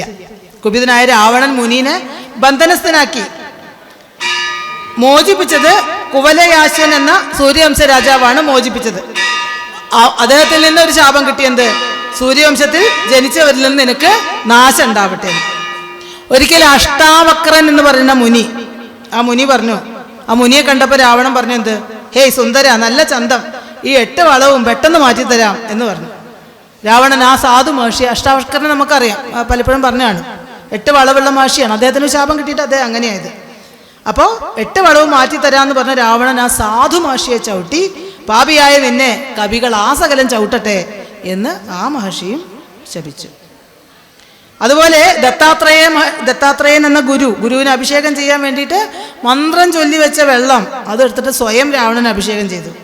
നിന്റെ തല ഏത് തലയിലാണോ നിന്റെ തലയിൽ എനിക്ക് അഭിഷേകം ചെയ്യാൻ വെച്ച വെള്ളം കൊണ്ട് നീ എടുത്തൊഴിച്ചത് ആ തല കുരങ്ങന്മാർ ചവിട്ടട്ടെ എന്നും കിട്ടി. അങ്ങനെ ദൈവായനൻ അദ്ദേഹത്തിൻ്റെ സഹോദരിയെ അദ്ദേഹത്തിൻ്റെ മുന്നിൽ വെച്ചിട്ട് മോശമായി പെരുമാറി, ചുണ്ടൊക്കെ മുറിച്ചിട്ടു. നിന്റെ സഹോദരിക്ക് ഇതുപോലെ മനുഷ്യൻ അംഗഭംഗപ്പെടുത്തട്ടെ എന്നും ശാപം കിട്ടി. മാണ്ഡവ്യൻ, അത്രി, നാരദൻ, ഋതുവർണൻ, മൽഗമ്യ ഇവരൊക്കെ ഈ രാവണനെ ശപിച്ചിട്ടുണ്ട്. ബ്രഹ്മദേവന്റെ ശാപം കിട്ടിയിട്ടുണ്ട്. പുത്രിയായ പുഞ്ചികാദേവിയെ അപമാനിച്ചു. അങ്ങനെ അവളും ശപിച്ചു, എന്ത്, ഏതെങ്കിലും സ്ത്രീയെ അപമാനപ്പെടുത്തിയാൽ നിനക്കും നാശം ഉണ്ടാകട്ടെ എന്ന്. ദേവലോകത്തേക്ക് ഓടി ഒളിച്ച ബൃഹസ്പതി ദേവലോകത്തേക്ക് ഓടി ഒളിച്ചു രാവണനെ പേടിച്ചിട്ട്. അപ്പോൾ ബൃഹസ്പതിയുടെ മകളുണ്ട് സുലേഖയെ പിടിക്കാൻ വേണ്ടിയിട്ട് രാവണൻ ആഞ്ഞെടുത്തു. അപ്പൊ രാവണനെ ശപിച്ചു, നീ കാമബാണമേറ്റിട്ട് മതിക്കുകയാണിപ്പോ, അങ്ങനെയുള്ള നീ രാമബാണമേറ്റിട്ട് മരിക്കട്ടെ എന്ന്. ഇങ്ങനെ വലിയൊരു കുട്ട ശാപവും പേറിക്കൊണ്ടാണ് രാവണൻ നടക്കുന്നത്. ആ രാവണൻ അത്രയും, അങ്ങനെ നമ്മൾ എത്രമാത്രം സൂക്ഷ്മമായിട്ടാണ് നമ്മൾ ജീവിക്കേണ്ടത് എന്നാണ് ഈ ഒരു ഭാഗത്ത് നമുക്ക് രാമായണത്തിലുടനീളം നമുക്ക് മനസ്സിലാവുന്നത്. നമ്മുടെ ഓരോ മനുഷ്യനും അല്ലെങ്കിൽ ഏത് ആളായാലും ഏത് തരം ആളായാലും ശരി, നമുക്ക് കിട്ടുന്ന വരബലങ്ങളും ശക്തിയും ബുദ്ധിയും ഒക്കെ നമ്മളുടേതായിട്ടുള്ള മാത്രം ഉള്ള ഔന്നത്യത്തിനോ സ്വാർത്ഥത്തിനോ ഉപയോഗിച്ചു കഴിഞ്ഞാൽ ഒരു സമയത്ത് നമുക്ക് വലിയ ഉന്നതിയൊക്കെ ഉണ്ടായി എന്ന് നമ്മൾ നടിക്കും. പക്ഷേ ഒരു ഘട്ടം എത്തിക്കഴിഞ്ഞാൽ എന്തുണ്ടാവും? അതെല്ലാം അധോഗതിയിലേക്കാണ്. ധർമ്മം ചര സത്യം വധ, അതിലല്ലാതുള്ള ജീവിതം നമ്മളെ ആത്യന്തികമായ നാശത്തിൻ്റെ പടുകുഴിയിലേക്കാണ് എത്തിക്കുക എന്നാണ് രാമായണത്തിലെ ഓരോ കഥാപാത്രങ്ങളും, പ്രത്യേകിച്ച് രാവണൻ, കുംഭകർണൻ, ഇന്ദ്രജിത്ത് പോലുള്ള കഥാപാത്രങ്ങളൊക്കെ തന്നെ പറഞ്ഞു തരുന്നു. നമുക്കിനി കുറച്ച് നമ്മുടെ ഇതിലേക്ക് കടക്കാം. അത് കഴിഞ്ഞിട്ട് നമുക്ക് കുറച്ച് തത്വവിചാരം ചെയ്യാം. യുദ്ധാരംഭം നമ്മൾ ഇതുവരെ എത്തി. മല്യവാൻ്റെ വാക്യം കഴിഞ്ഞു. അതല്ല, യുദ്ധാരംഭത്തിൽ നമ്മൾ ഇവിടെ വെച്ച് ചിത്തം തെളിഞ്ഞിരുന്നീട് അതുവരെയല്ലേ പറഞ്ഞ് യുദ്ധം പ്രവൃത്തമായി വന്നു വിചിത്രമായി. വാനര സൈന്യം കണ്ടപ്പോൾ രാവണന് ബഹുമാനം തോന്നി. വേഗം യുദ്ധം തുടങ്ങാനായി രാക്ഷസ വീരന്മാരെയൊക്കെ വരുത്തി. അപ്പൊ രാവണനെ കണ്ടിട്ട് ശ്രീരാമൻ ലക്ഷ്മണന്റെ കയ്യിൽ നിന്ന് വില്ലൊക്കെ വാങ്ങി രാവണന്റെ 10 കിരീടങ്ങളും 20 കൈകളും വൃത്രാസുരന്റെ പോലുള്ള ശരീരവും ശൗര്യവും കണ്ടിട്ട് എല്ലാം മുറിച്ചു വീഴ്ത്തി രാവണൻ ആകെ ലജ്ജിച്ച് താഴത്തെത്തി. പുറകെ രാമബാണം വരുന്നോന്ന് നോക്കി നടന്നു. ഈ സമയത്ത് പ്രസ്ഥം തുടങ്ങിയിട്ടുള്ള രാക്ഷസന്മാര് രാവണന്റെ അടുത്തെത്തി തൊഴുതു. യുദ്ധം ആരംഭിച്ചു കൊള്ളുവിൻ, ഇനി ഭയന്ന് കോട്ടയ്ക്കുള്ളിൽ അടങ്ങിയിരിക്കണ്ട എന്ന് രാവണൻ പറഞ്ഞു.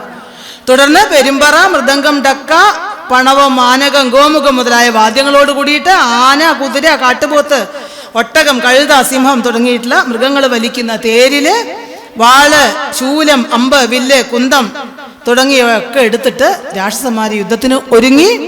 സമുദ്രം, പർവ്വതം, ഭൂമി എന്നിവയെല്ലാം സത്യലോകത്തോളം പറത്തപ്പെട്ടതുപോലെ അത്രയും ഭീകരമായിട്ട് യുദ്ധം തുടങ്ങി. പ്രഹസ്തൻ കിഴക്കേ ഭാഗത്ത്, വജ്രദംശം പടിഞ്ഞാറ് ദിക്കില്, ഇന്ദ്രയത്ത് പടിഞ്ഞാറ് ഗോപുരത്തില്, മന്ത്രിമാര്, ഭൃത്യന്മാര്, മിത്രങ്ങള് എന്നിവയോടുകൂടി രാവണൻ വടക്കേ കോട്ടവാതിൽക്കൽ യുദ്ധത്തിന് തയ്യാറായി എത്തി.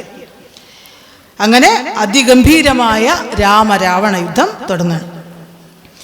ആയിരം കോടി മഹാകോടികളോടും ആയിരം അർബുദമായിരം ശംഖങ്ങൾ, ആയിരം പുഷ്പങ്ങൾ, ആയിരം കൽപ്പങ്ങൾ, ആയിരം ലക്ഷങ്ങൾ, ആയിരം ദണ്ഡങ്ങൾ, ആയിരം ധൂളികൾ, ആയിരം ആയിരം ത്വയാകര പ്രളയങ്ങൾ എന്നിങ്ങനെ സംഖ്യകളോടു കലർന്ന കപിബലം ലങ്കാപുരത്തെ വളഞ്ഞാറതിദ്രുതം. എഴുത്തച്ഛൻ ചെയ്തു വെച്ചിരിക്കുന്ന പണി അല്ലേ ഒക്കെ ഇങ്ങനെ അതിമനോഹരമായിട്ട് ഭാഷ. 1000 കോടി, 1000 അർബുദം, 1000 പുഷ്പങ്ങൾ, 1000 ലക്ഷങ്ങൾ. ഈ ഒരു കാവ്യം മനുഷ്യന്മാർ വായിച്ചിട്ട് ആനന്ദിക്കണം എന്നൊരു ലക്ഷ്യം കൂടി എഴുത്തച്ഛനുണ്ട്. നമുക്ക് ഇത്ര കാലമായിട്ടും ഈ രാമായണം എത്ര വായിച്ചാലും കർക്കിടകത്തിൽ ഇപ്പം നമ്മുടെ പൊന്നമ്മച്ചി ഇന്നത്തോടു കൂടി കഴിഞ്ഞോ, ഈ കർക്കിടകത്തോട് കൂടിയിട്ട് എല്ലാ ദിവസവും ഇവിടെ വന്നിട്ട് രാമായണ ഉപാസനയാണ്. അത് അവസാനം വരെ ഇങ്ങനെ വായിച്ച് കൊണ്ടേയിരിക്കുക. കുറെ കഴിയുമ്പോൾ ഈ രാമായണം നമ്മളിങ്ങനെ കയറി സ്വാധീനിക്കാൻ തുടങ്ങും. നമ്മളിങ്ങനെ അറിയാതെ മാറാൻ തുടങ്ങും. അർത്ഥം പറഞ്ഞു തരും, പഠിപ്പിക്കൊന്നും വേണ്ട, അറിയാണ്ട് അങ്ങനെ അർത്ഥബോധം വരും. അത് ഈ രാമായണത്തിൻ്റെ ഒരു മനോഹാരിത കൊണ്ടാണ്, സൗന്ദര്യം കൊണ്ട്. അങ്ങനെ ഇവരൊക്കെ കൂടി ലങ്കയെ വളഞ്ഞു. പൊട്ടിച്ചടർത്ത പാഷാണങ്ങളെ കൊണ്ടും മുഷ്ടികൾ കൊണ്ടും മുസലങ്ങളെ കൊണ്ടും ഉർവീരുഹം കൊണ്ടും ഉർവീധരം കൊണ്ടും സർവതോലങ്കാപുരം തകർത്തിടിനാർ. കോട്ടമതിലും കിടങ്ങും തകർത്തുടൻ കൂട്ടമിട്ടാർത്തു വിളിച്ചടുക്കുന്നേരം വൃഷ്ടി പോലെ ശരജാലം പൊഴിക്കയും വെട്ടുകൊണ്ടറ്റു പിളർന്നു കിടക്കയും അസ്ത്രങ്ങൾ ശസ്ത്രങ്ങൾ ചക്രങ്ങൾ ശക്തികൾ അർദ്ധചന്ദ്രാകാരമായുള്ള പത്രികൾ ഗഡ്ഗങ്ങൾ ശൂലങ്ങൾ കുന്തങ്ങൾ ഈട്ടികൾ മുൽഗര പങ്ക്തികൾ ഭിണ്ടിബാലങ്ങളും തോമരദണ്ഡം മുസലങ്ങൾ മുഷ്ടികൾ ചാമീകര പ്രഭ പൂണ്ട ശതഗ്നികൾ ഉഗ്രങ്ങളായ വജ്രങ്ങൾ ഇവ കൊണ്ടു നിഗ്രഹിച്ചിടിനാൻ നക്തഞ്ചരേന്ദ്രനും ആർത്തി മുഴുത്തു ദശാസ്യനവസ്ഥകൾ പേർത്തുമറിവതിനായ അയച്ചിടിനാൻ ശാർദൂലനാദിയാം രാത്രിഞ്ചരന്മാരെ. രാത്രിയിൽ ചെന്നാൽ അവരും കവികളായി മർക്കടേന്ദ്രന്മാരറിഞ്ഞു പിടിച്ചടിച്ചുൾക്കടരോഷേണ കൊൽവാൻ തുടങ്ങുമ്പോൾ ആർത്തനാദം കേട്ടു രാഘവനും കരുണാർദ്രബുദ്ധ്യാ കൊടുത്താനഭയം ദ്രുതം ചെന്നവരും ശുഖസാരണരെ പോലെ ചൊന്നതു കേട്ടു വിഷാദേന രാവണൻ മന്ത്രിച്ചുടൻ വിദ്യുജിഹനുമായി ദശകന്ധരൻ മൈഥിലി വാഴുമിടമ്പുക്കാൻ രാമശിരസ്സും ധനുസുമിതെന്നുടൻ വാമാക്ഷി മുന്നിലാം മാറുവെച്ചിടിനാൻ. ആയോധനെ കൊണ്ടുപോന്നേനെന്നു മായയാ നിർമ്മിച്ചു വെച്ചതു കണ്ടപ്പോൾ സത്യമെന്നോർത്തു വിലാപിച്ചു മോഹിച്ചു മുഗ്ധാംഗി വീണു കിടക്കും ദശാന്തരേ വന്നൊരു ദൂതൻ വിരവോടു രാവണൻ തന്നെയും കൊണ്ടുപോന്നിടിനാനന്നേരം. വൈദേഹി തന്നോടു ചൊന്നാൾ സരമയും ഖേദമശേഷമകലെ കളക നീ എല്ലാം ചതിയെന്നു തേറിയിതൊക്കവേ നല്ലവണ്ണം വരും 4 നാളുള്ളിൽ. ഇങ്ങില്ലൊരു സംശയം കല്യാണദേവതേ വല്ലഭൻ കൊല്ലും ദശാസ്യന നിർണയം. ഇത്തം സരസവാക്യം കേട്ടു ചിത്തം തെളിഞ്ഞ് ഇരുന്നിടിനാൾ സീതയും. കോടിക്കണക്കിന് വാനര സൈന്യം ലങ്കാനഗരം വളഞ്ഞു. പൊട്ടിച്ചെടുത്ത പാറകള്, അതുപോലെ ഇരുമ്പുലക്കകൾ, മരങ്ങള്, പർവ്വത കഷ്ണങ്ങളൊക്കെ കൊണ്ട് വാനരന്മാര് ലങ്കാപുരം തകർക്കാൻ തുടങ്ങി. കോട്ടമതിലും കിടങ്ങും തകർത്തുകൊണ്ട് ആർത്ത് വിളിച്ചു. മഴ പോലെ അമ്പുകളയച്ചും വെട്ടേറ്റും ശരീരം പിളർന്നും വീഴുന്നതിനിടയിലെ അസ്ത്രങ്ങളും ശസ്ത്രങ്ങളും വേലുകളും ഒക്കെ അവിടെ അങ്ങനെ നിറഞ്ഞു. രാക്ഷസന്മാരും വാനരന്മാരും തമ്മിൽ അതിഭയങ്കരമായ യുദ്ധം വന്നു. രാക്ഷസന്മാർ വാനരന്മാരെയും വാനരന്മാർ രാക്ഷസന്മാരെയും കൊല വിളിച്ചു.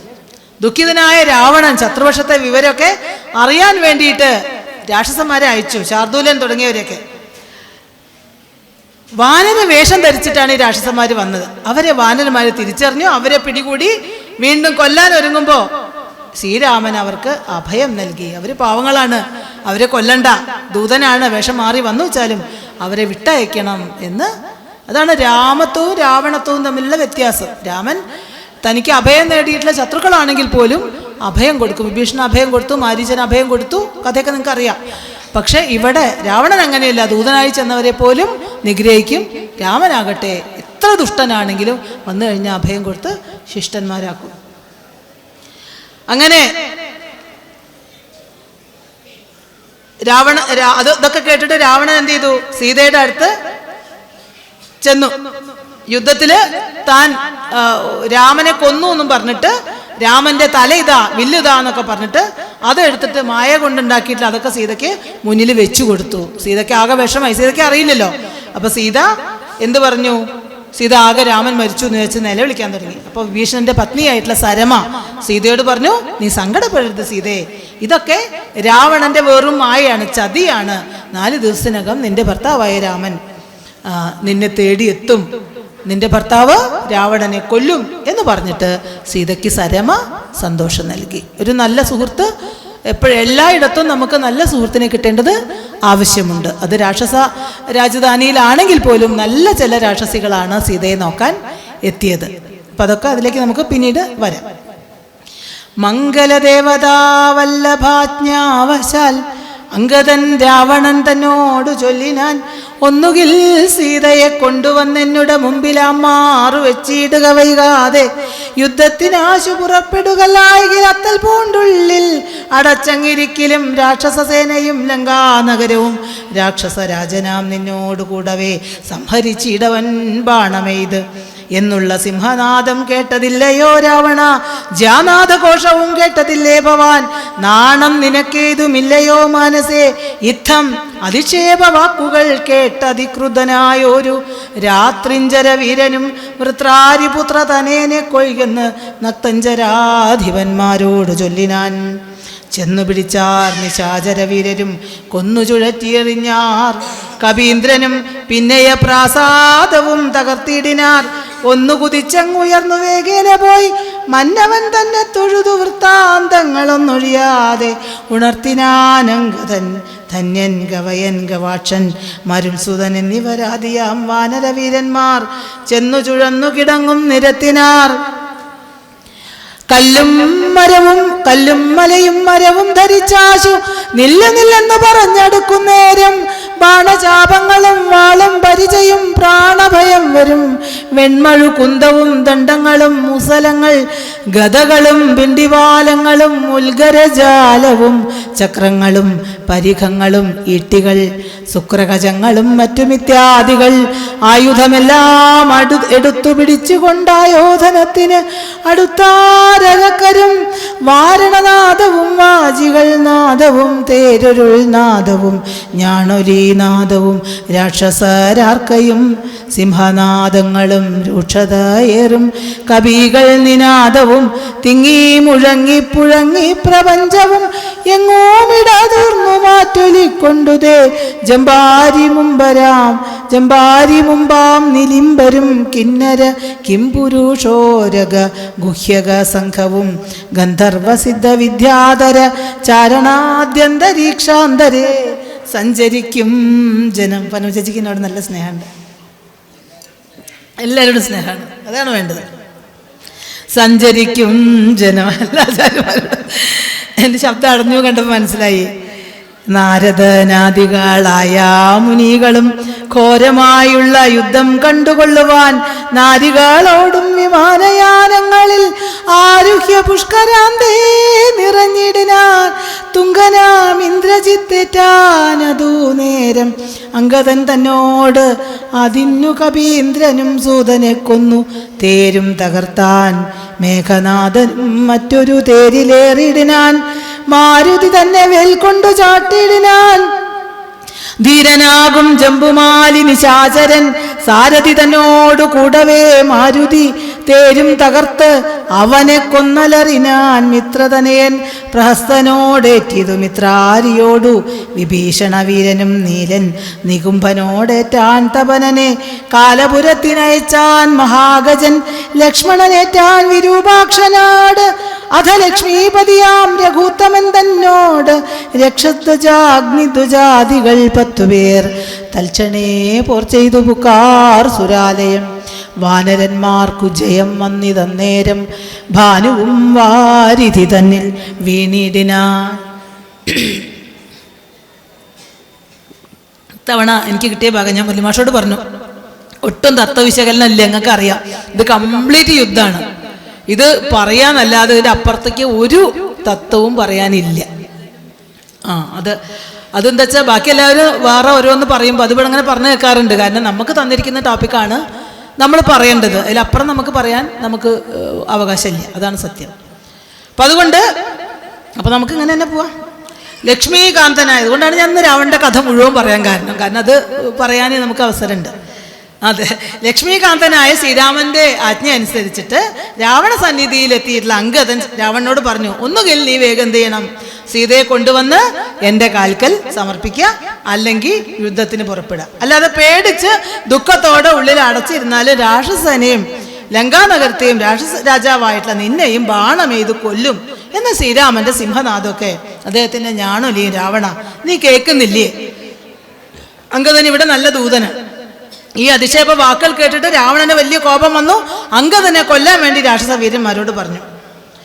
അംഗദൻ തന്നെ കടന്നു പിടിച്ച രാക്ഷസന്മാരെ കൊന്ന് ചുഴറ്റി എറിഞ്ഞു. ആ മാളിക തകർത്ത ശേഷം ഒറ്റ കുതിപ്പിന് രാമസന്നിധിയിലെത്തിയിട്ട് ഈ കാര്യങ്ങളൊക്കെ അറിയിച്ചു.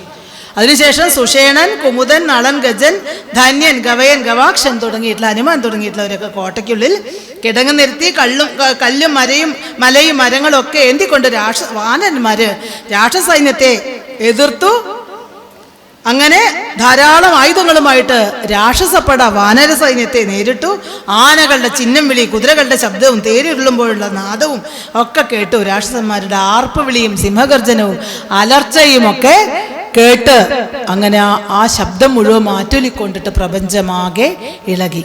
ഇന്ദ്രൻ മുതലായിട്ടുള്ള ദേവന്മാര്, അതുപോലെ കിന്നരന്മാര്, കിംപുരുഷന്മാര്, സർപ്പങ്ങള്, ഗുഹികന്മാര്, ഗന്ധർവന്മാര്, സിദ്ധന്മാര്, ചാരണന്മാര് തുടങ്ങിയിട്ടുള്ള ആകാശസഞ്ചാരികളായിട്ടുള്ള ദേവന്മാര്, നാരദൻ മുതലായിട്ടുള്ള മഹർഷിമാര് സ്ത്രീകളോടൊത്തിട്ട് അതിഘോരമായിട്ടുള്ള യുദ്ധം കാണാൻ വേണ്ടിയിട്ട് ആകാശത്ത് നിരന്നു നിന്നു എന്നാണ് പറയുന്നത്. ഇവിടെ നമ്മൾ മനസ്സിലാക്കേണ്ട ഒരു കാര്യം, നമ്മളിപ്പോൾ ഇന്നത്തെ ജീവിതത്തിലേക്ക് നമ്മൾ യുദ്ധത്തിനെ എടുക്കുകയാണെങ്കിൽ നമുക്കറിയാം, നമ്മളുടെ സമൂഹത്തിൽ കുറേ ആളുകൾ നന്മ ചെയ്യാൻ വേണ്ടി ഇറങ്ങിയിട്ടുണ്ട്. ഇപ്പോഴത്തെ ഒരു പശ്ചാത്തലം നമ്മൾ നോക്കൂ, വയനാടിൻ്റെ ഒരു പശ്ചാത്തലം ഇപ്പോൾ നമുക്കറിയാം, അവിടെ ഉണ്ടായിട്ടുള്ള പ്രളയത്തിൻ്റെ. അപ്പോൾ പിന്നെ അതിൽ തന്നെ വേണ്ടാത്ത മെസ്സേജ് പരത്തുന്ന കുറേ ആളുകളുണ്ട് അല്ലേ? എന്ത് കാര്യത്തിലും എന്ത് നല്ലത് ചെയ്യുമ്പോഴും അതിനെ ചീത്തയായിട്ട് കാണിക്കുകയും അതുപോലെ അതിന് കുറ്റം മാത്രം നോക്കുന്ന കുറേ ആളുകൾ ഉണ്ട്. പക്ഷെ എത്രയോ ആളുകൾ അതെ അതെ അതെ അതാണ്. അപ്പോൾ എത്രയോ ആളുകൾ, ഓരോ ഗ്രൂപ്പും, ഇപ്പോൾ എനിക്ക് തന്നെ കുറേ ഗ്രൂപ്പുണ്ട്, ഇവരൊക്കെ നമുക്ക് എന്തെങ്കിലും കൊടുക്കുക എന്ന് പറഞ്ഞിട്ട് സമാഹരിക്കുന്നുണ്ട്. എല്ലാ ഗ്രൂപ്പിലും നമ്മൾ കഴിയുന്നത് കൊടുക്കും. അതുപോലെ ഇപ്പം നാളെ പറഞ്ഞത് മാറാക്കര, ഇവിടെ ഉള്ളൊരു ഇതുണ്ടല്ലോ, മാറാക്കരയല്ല, ഇതിൻ്റെ അപ്പുറത്തുള്ള സ്ഥലം ഉണ്ടല്ലോ, അവിടെ ചെറിയ സ്ഥലത്ത് ആൾക്കാരൊക്കെ കൂടിയിട്ട് ഒരു വീടുണ്ടാക്കി കൊടുക്കാൻ വേണ്ടിയിട്ട് തയ്യാറായിട്ടുണ്ടെന്ന് ഞാൻ പറഞ്ഞു കേട്ടു. ഇങ്ങനെ അതെ അല്ലേ, അമ്പലത്തിൽ നിന്ന് ശരി, കാടാമ്പുഴ അമ്പലം വയനാടിന് 20 ലക്ഷം കൊടുക്കാൻ തീരുമാനിച്ചു. അപ്പോൾ ഒരു നല്ല കാര്യം ചെയ്യുമ്പോൾ എല്ലാവരും നന്മയ്ക്ക് വേണ്ടിയിട്ട് എല്ലാവരും ഒത്തുകൂടുക എന്നുള്ള ഒരു സമ്പ്രദായം ഉണ്ട്. അവരൊക്കെ അതെ അതെ, തുണിക്കടക്കാർ അവരുടെ തുണിയിലുള്ള കടയിലുള്ള എല്ലാ സാധനങ്ങളും, പച്ചക്കറി കടക്കാർ അതൊക്കെ കൊടുക്കുന്നുണ്ട്. അപ്പോൾ ഇത്തരത്തിലുള്ള നന്മയ്ക്ക് വേണ്ടിയിട്ടുള്ള കാര്യങ്ങൾ ചെയ്യാനാണ് ആർക്കിഷ്ടം? നമ്മുടെ ദേവതകൾക്കൊക്കെ ഇഷ്ടം എന്നാണ്.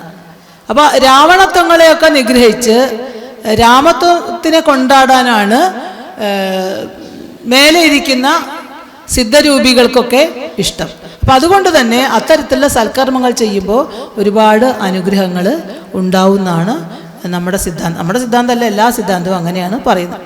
ഇപ്പം നമുക്കറിയാം, ഒരു നല്ല കാര്യത്തിന് വേണ്ടി തുടങ്ങിയ ആൾക്കാർ ചിലപ്പോൾ ഒന്നുമില്ലാതെയാവും തുടങ്ങുന്നുണ്ടാവുക. പക്ഷേ എവിടുന്നാണ് സഹായങ്ങൾ വരിക എന്നറിയില്ല. ആശുപത്രി തുടങ്ങുമ്പോൾ, അതുപോലെ ഇപ്പോൾ പെയിൻ ആൻഡ് പാലിയേറ്റീവ് തുടങ്ങുമ്പോൾ, അതുപോലെ കിഡ്നി കേടുള്ളവർക്ക് വേണ്ടി ചികിത്സയ്ക്ക് വേണ്ടി ചെയ്യുമ്പോൾ, വൃദ്ധസദനങ്ങൾ തുടങ്ങുമ്പോൾ, അനാഥാലയങ്ങൾ തുടങ്ങുമ്പോൾ, പാവപ്പെട്ട ആളുകളെ സംരക്ഷിക്കാനുള്ള യജ്ഞം തുടങ്ങുമ്പോൾ ആരും ബുദ്ധിമുട്ടും നമ്മൾ കാണുന്നില്ല. ഒരുപാട് അനുഗ്രഹങ്ങൾ, ഒരുപാട് സഹായങ്ങൾ എല്ലായിടത്തുനിന്നും വരുന്നതായിട്ടാണ് കാണുന്നത്. ഇവിടെ ഒരു ഹിംസയാണ് നടക്കുന്നതെങ്കിലും അത് ലോക നന്മയ്ക്ക് വേണ്ടിയിട്ടുള്ള ഹിംസയാണ്. രാവണത്വം എന്നത് അത് ആ ശരീരം കൊണ്ട്, അല്ലെങ്കിൽ ഇപ്പോൾ രാവണന് എത്രമാത്രം അവസരങ്ങൾ ഉണ്ടായിരുന്നു നന്നാവാൻ. എത്രയോ തവണ അന്യായങ്ങളൊക്കെ നിർത്തിയിട്ട് നല്ലവനായി ജീവിക്കാനുള്ള അവസരം ഉണ്ടായിരുന്നു. പക്ഷെ ഈ അവസരങ്ങളൊന്നും തന്നെ രാവണൻ വിനിയോഗിച്ചില്ല. വിനിയോഗിക്കാതെ വീണ്ടും വീണ്ടും ആ ദുഷ്ടതരത്തിൽ ഊന്നി നിൽക്കുകയാണ് ചെയ്യുന്നത്. പക്ഷെ ആ രാവണനെ പോലും എഴുത്തച്ഛൻ നന്നാക്കിയിട്ടാണ് പറയുന്നത്. കാരണം രാവണന് പോലും എന്താണ്, നമുക്ക് ഒരാൾ ദുഷ്ടൻ എന്നോ ഒരാൾ ശിഷ്ടൻ എന്നോ ഉള്ള ഒരു, അയാൾ മോശമാണ് അയാളെ മാറ്റി നിർത്താം, ആ ഒരു സമ്പ്രദായമേ ഇല്ല. എല്ലാവരും അവരവരുടെ സാഹചര്യം കൊണ്ടാണ് അങ്ങനെയായിട്ട് മാറിയത്. ഇത് നമുക്കുള്ള വലിയ പാഠാണ്. കാരണം നമ്മൾ നിത്യജീവിതത്തിൽ നിരന്തരം ഓരോ ആളുകൾക്ക് നമ്മൾ ഇങ്ങനെ കുറ്റം കാണാൻ വേണ്ടി ശ്രമിക്കും. അവർ ശരിയല്ല. ആരുടെ കണ്ണുകൊണ്ടാണ് നമ്മൾ കാണുന്നത്? ആരുടെ കണ്ണുകൊണ്ടാണ് നമ്മൾ കാണുന്നത്? നമ്മൾ കാണുന്നത് നമ്മളുടെ കണ്ണുകൊണ്ടാണ്. നമ്മുടെ കണ്ണുകൊണ്ടാണ് നമ്മൾ കാണുന്നത്. പക്ഷെ നമ്മളുടെ നമ്മൾ കുറച്ച് നിയമങ്ങൾ വെച്ചിട്ടുണ്ട്, നമ്മളെ കുറച്ച് മൂല്യബോധമുണ്ട്. ഇത് വെച്ചിട്ട് നമ്മൾ എന്തിനാ ബാക്കിയുള്ളവരെ അളക്കുന്നത്? ഓരോ ആൾക്കാർക്കും അവരുടേതായിട്ടുള്ള കുറേ രീതികളുണ്ടാവും.